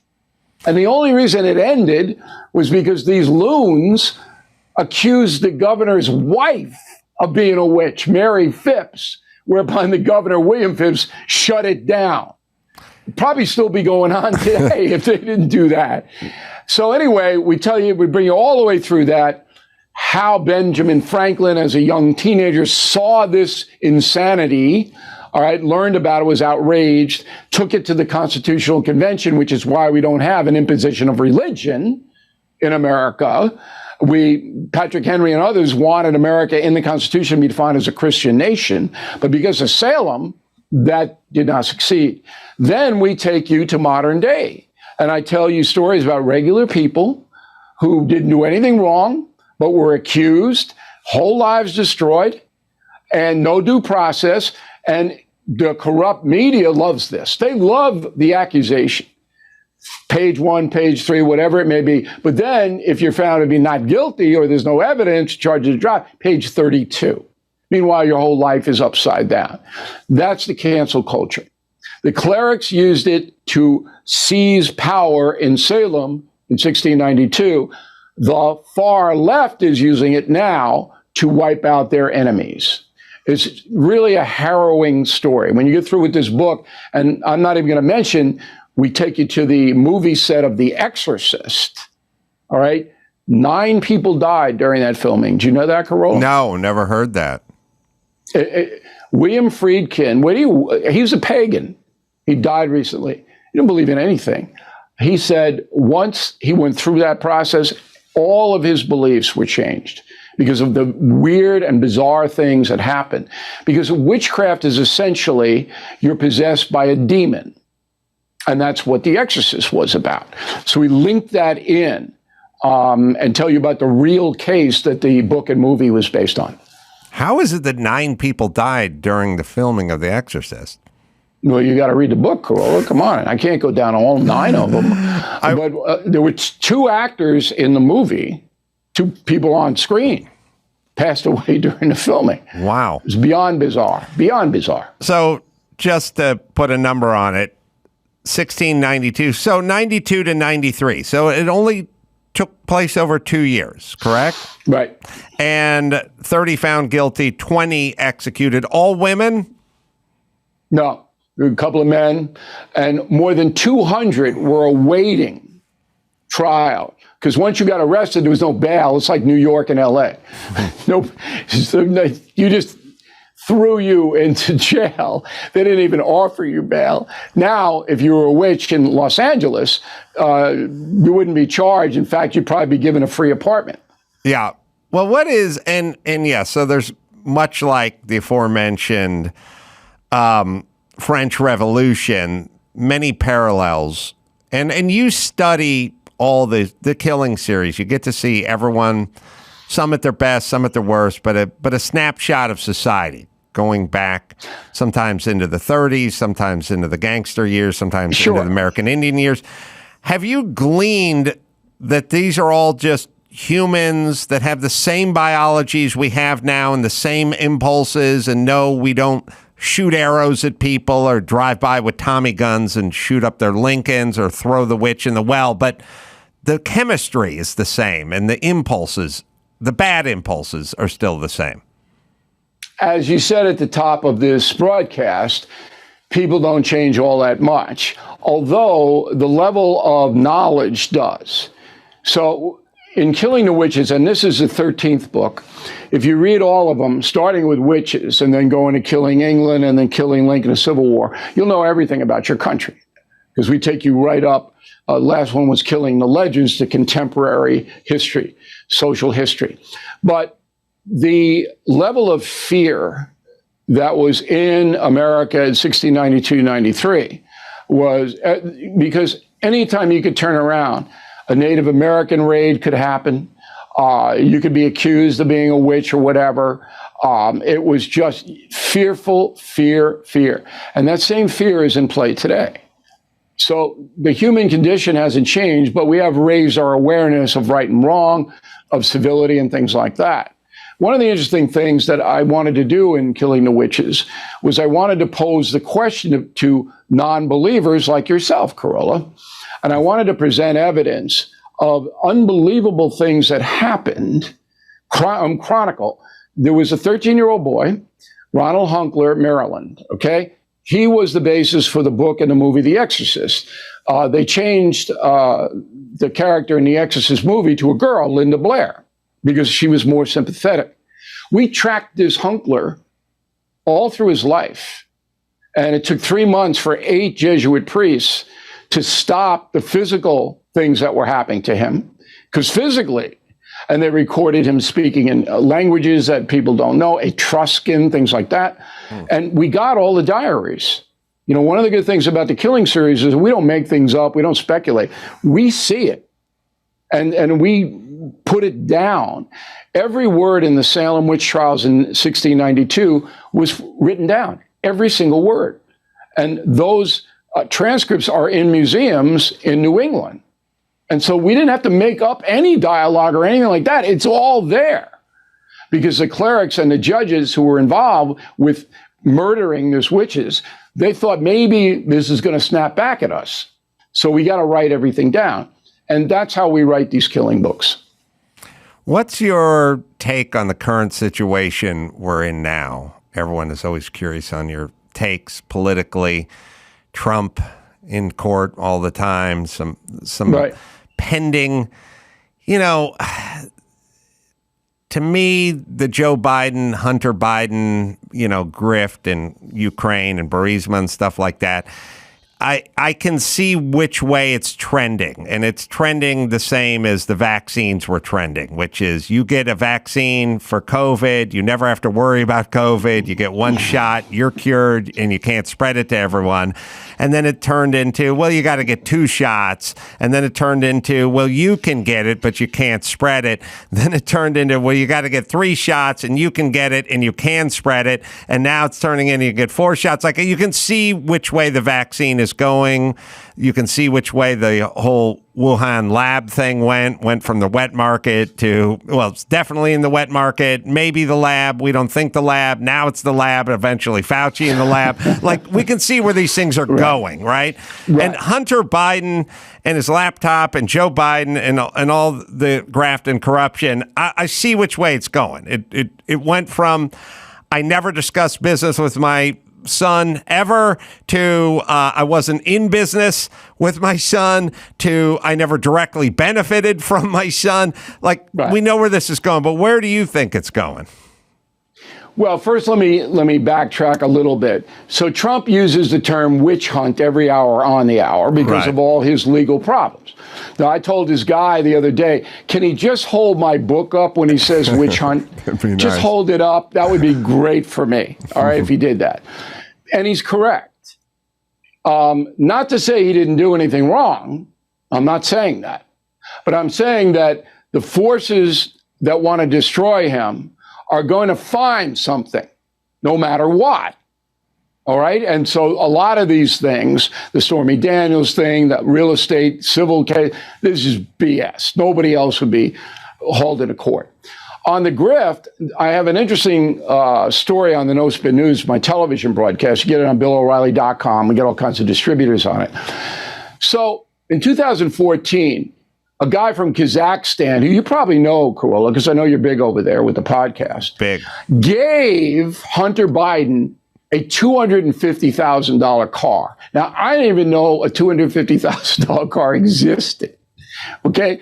But he gave him this, and I think by the time the import taxes were paid and everything, it went down to $150,000. But it was this unbelievable car, which Hunter Biden took. Now, you tell me Joe Biden didn't know he had that car when he's living in Delaware, he's zipping around.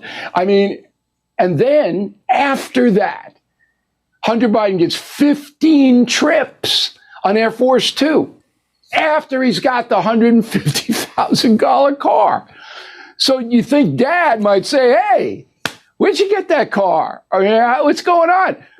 And all 15 trips, Hunter met with all kinds of shady people.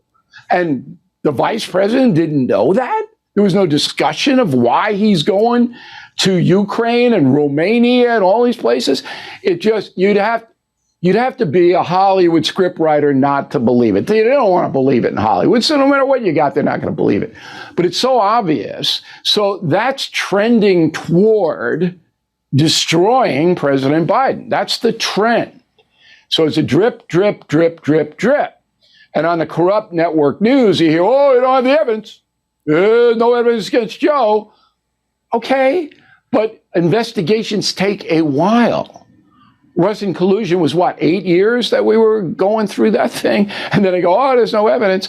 So this one might turn out. Maybe Joe, I don't know. But to me, if it's my son, I kind of know a little bit what's happening. How about you, Carolla? Well, I now feel like I know more about Hunter Biden than my actual son, just because of all of this. First things, I said, I think part of Joe's fault, part of the problem with Joe Biden is he speaks in these absolutes. You know, he goes, I've never spoken to my son ever about any of his business dealings, which makes you a bad dad, because a father should speak to his adult son about his business dealings. Why wouldn't you? Especially when you're in business in many of the countries that Joe Biden is going to. So it's an absurdity that he claimed he spoke to. You know, it's the problem with the absolutes is the senator gets accused of having an affair with a woman, and they go, I've never met that woman in my life. I've never been in the same room with her. And then 2 weeks later, we find a picture with you two at a party in the same room together. You should say, yeah, I've talked business about my son and no details, and he's done nothing illegal. But he doesn't do that. He goes all in. And that's usually how I know he's lying, or the senator being accused of the extramarital affair is lying when he says he's never met the woman. I think the question that I've had, and you're uniquely qualified to answer it, is Joe Biden will stop when his legacy media friends decide he needs to stop. And the question is are they going to make that decision for him? Well, we've seen cracks on it. They're getting nervous because the approval rating for Joe Biden is about 38%, and 72% of Americans feel the country's headed in the wrong direction, which it is.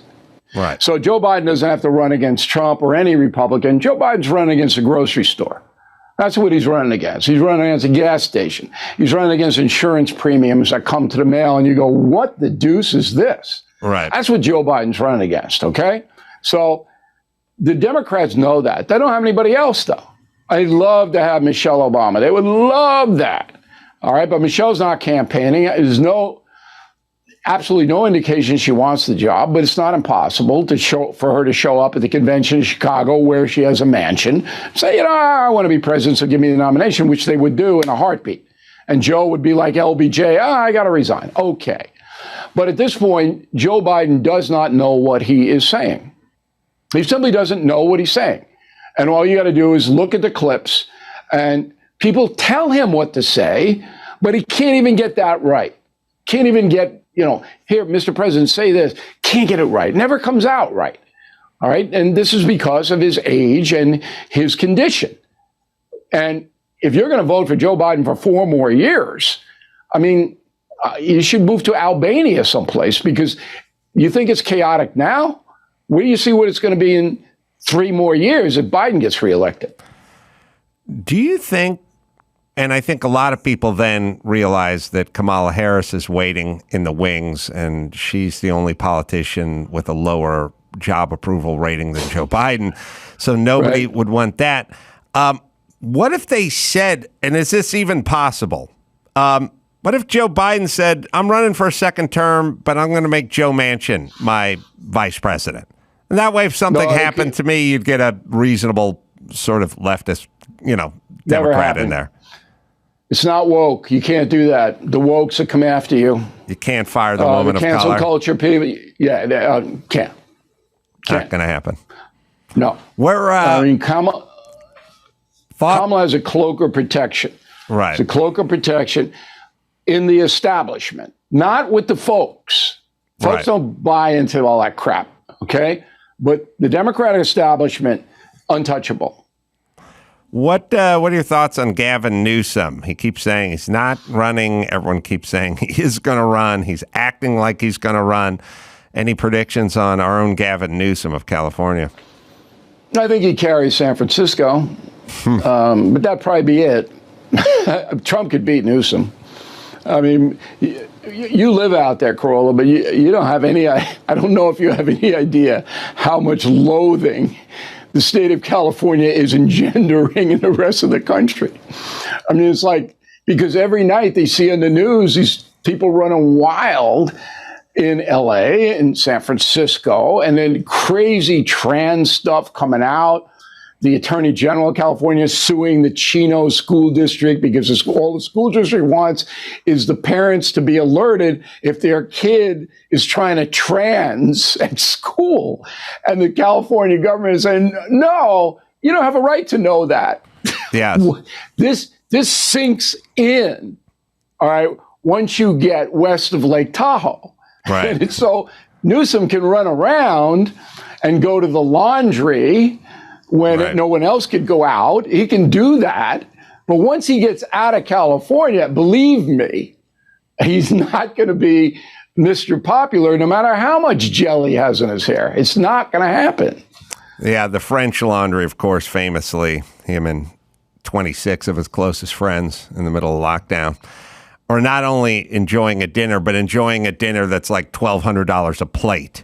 I mean, really the most expensive place you can eat in America, which the optics had to be disastrous for him.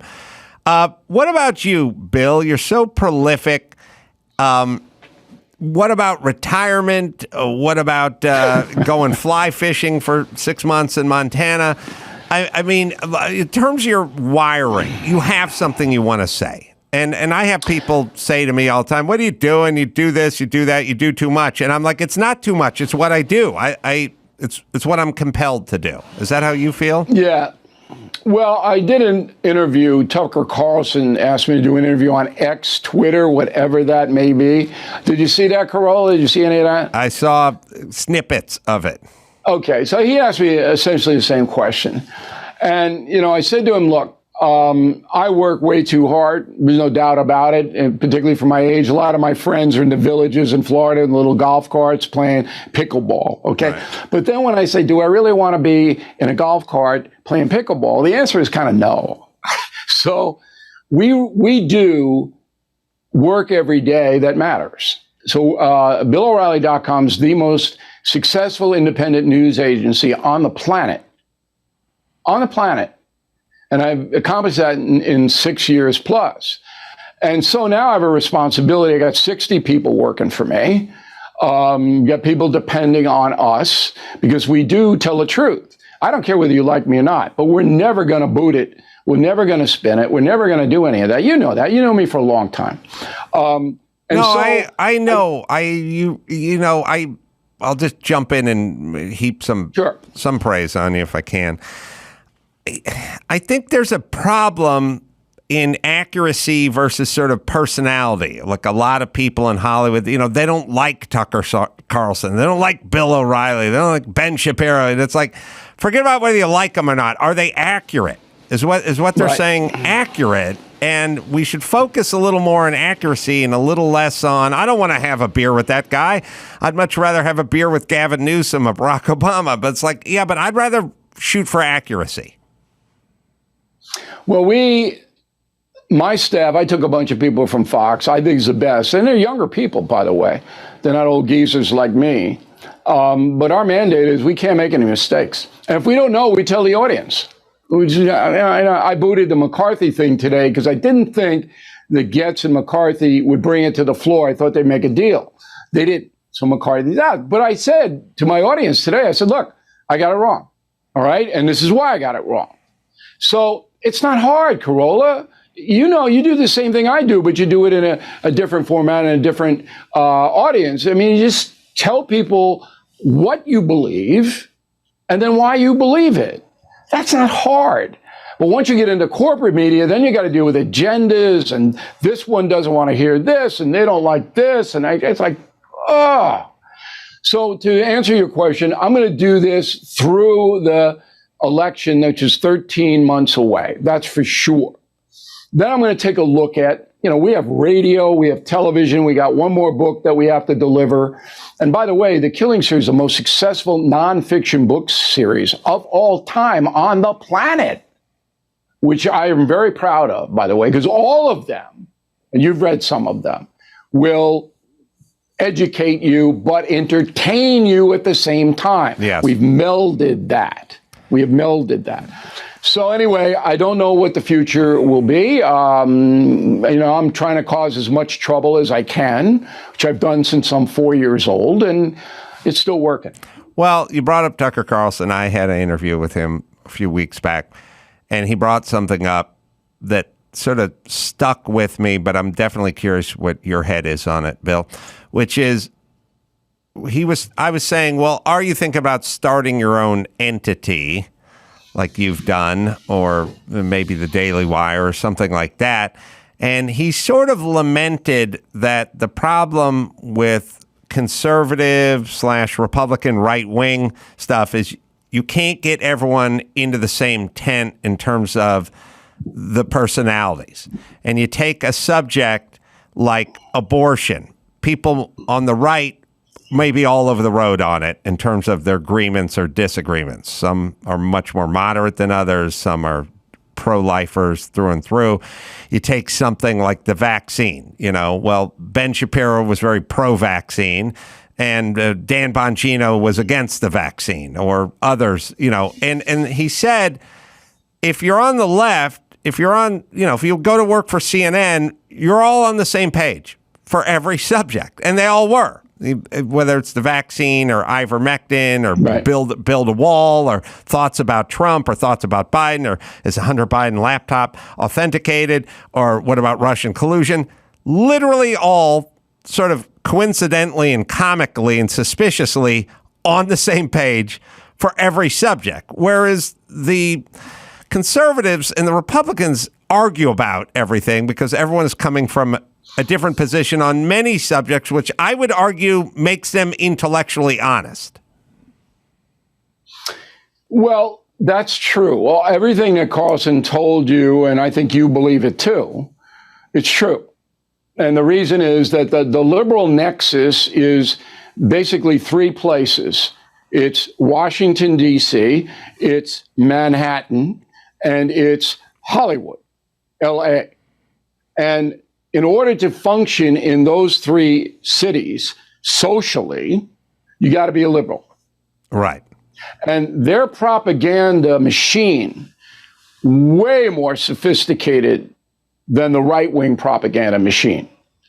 And they are absolutely single-minded because they feel that if you are not a liberal or a progressive, then you are evil. Right. And you must be destroyed, which brings us back to Salem, Massachusetts, and killing the witches. So the conservatives don't like liberals, and I'm generalizing now. I don't have any problem myself. I got friends who are all over the place. But hardcore conservatives, I don't want to be hanging with Jeffrey Katzenberg, okay? No. But they're not, and I'm generalizing, they're not out to destroy your life. Right. But the liberal philosophy is if you're not noble like we are, then you're deplorable like Hillary Clinton said you were. And that's the difference. So there is a much more vibrant debate on the right than there is on the left. Every single Democrat in the House voted against McCarthy. I figured there'd be a few that said, hey, the guy's trying to do a good job. We don't have chaos. He settled things down. Not one. Because if they did vote against McCarthy, they'd be, for McCarthy, ostracized. Right. Boom. What is your take? Vaporized. I keep saying this into the microphone that I don't understand why CNN and other outlets are playing so fast and loose with their brand and their reputation. Do you have thoughts about where they might be and why they would do this? It's all my fault. So I know why they're doing it. So in 1996, this Fox News channel started. And Ted Turner came out, the head of CNN, and said, we'll squash them like a bug. Okay, so that's all he had to say. So anyway, I got a primetime show, The O'Reilly Factor, and then I built it into this unbelievable colossus of money. Billions and billions of dollars flowed in to the Fox News channel, because if you wanted to buy an advertisement on The O'Reilly Factor, you had to buy 5 others on other shows. Okay? So Other Fox money, shows, right. Other Fox shows. You want to get on a Factor, you got to buy Fox and Friends, you got to buy Midday, whatever it may be. Now, the corporate media, NBC, CNBC, all right, Discovery, Warner, CNN, they saw this, and they saw their market share going down, all right, because it was divided. Liberals could watch NBC or CNN, but only conservatives had the Fox News channel. So we had an advantage in that. Now, I never played to the advantage ever. I'm not an ideological guy. I just stated my opinion. But then it got out of control for them. I remember Larry King. Remember Larry? Larry was the top-rated CNN guy. And after 2 years, I wiped him off the planet. Just wiped him out. And I told my staff that was going to happen.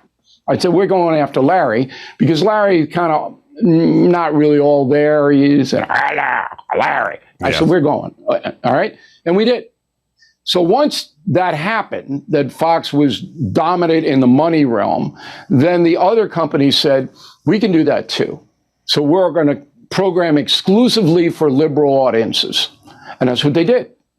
So all the surveys show no conservatives watch NBC, MSNBC, or CNN. None. When I was at Fox, we had a fairly healthy liberal audience. Now that's gone. Fox is like 95% conservative now, because they're all speaking to the choir. It's cheaper, it's easier, and you can still get paid pretty well. Yeah. And it's also like In-N-Out Burger just sells burgers and fries. They don't sell tamales and pizzas. They sort of know who their audience is. So, they know, right, what the folks want. But is this a model for CNN in the future? Do you think this is going to go on? Look, the problem with it all now is it's obsolete, Carolla, because people are getting their information from me on BillO'Reilly.com, from you and your podcast. There's a million different options now. So when I was at Fox, we used to do 1 million some nights, 25 to 54. 1 million people. If they do 200,000 now at Fox, and Fox is still number one because they have the best talent. If they do 200,000, they're like deliriously happy. Right. And the younger Americans under 55, it's obsolete. When was the last time you heard anybody say, hey, did you see what Lester Holt said tonight? When was the last time you heard that? Well, nobody under 55, that's for sure. No, I just remember Kamala Harris having that we've been to the border, I haven't been to the border, we're going to the border conversation with Lester Holt. That's the only time these guys pop up is when they become a sort of fodder and a joke on somebody else's news feed. Let me give a plug out to the book, Bill. Killing the Witches, The Horror of Salem, Massachusetts. It's available wherever you find finer books. These are really... yes, Bill was right. They're full of information, but they're in very entertaining bite-sized morsels as well. You'll become an expert on whatever subject you're talking about, but you will be entertained, and everything is fastidiously researched as well, so you know you're getting the truth. Bill, always great to speak to you, my friend. Thanks for having me in, Carolla. Continued success. You as well, and we'll talk soon. All right, let's see. Marc Price, ijoke.com is where you go. Bill O'Reilly, of course, Killing the Witches, available as we speak. Irvine Improv, me coming up with Adam Ray and Brad Williams. That'll be October 11th. And then San Francisco Cobb's Comedy Club, October 13th and 14th. Go to adamcarolla.com for all the live shows. Until next time, Adam Carolla for Marc Price, Chris Maxpata, and Bill O'Reilly saying... Mahalo.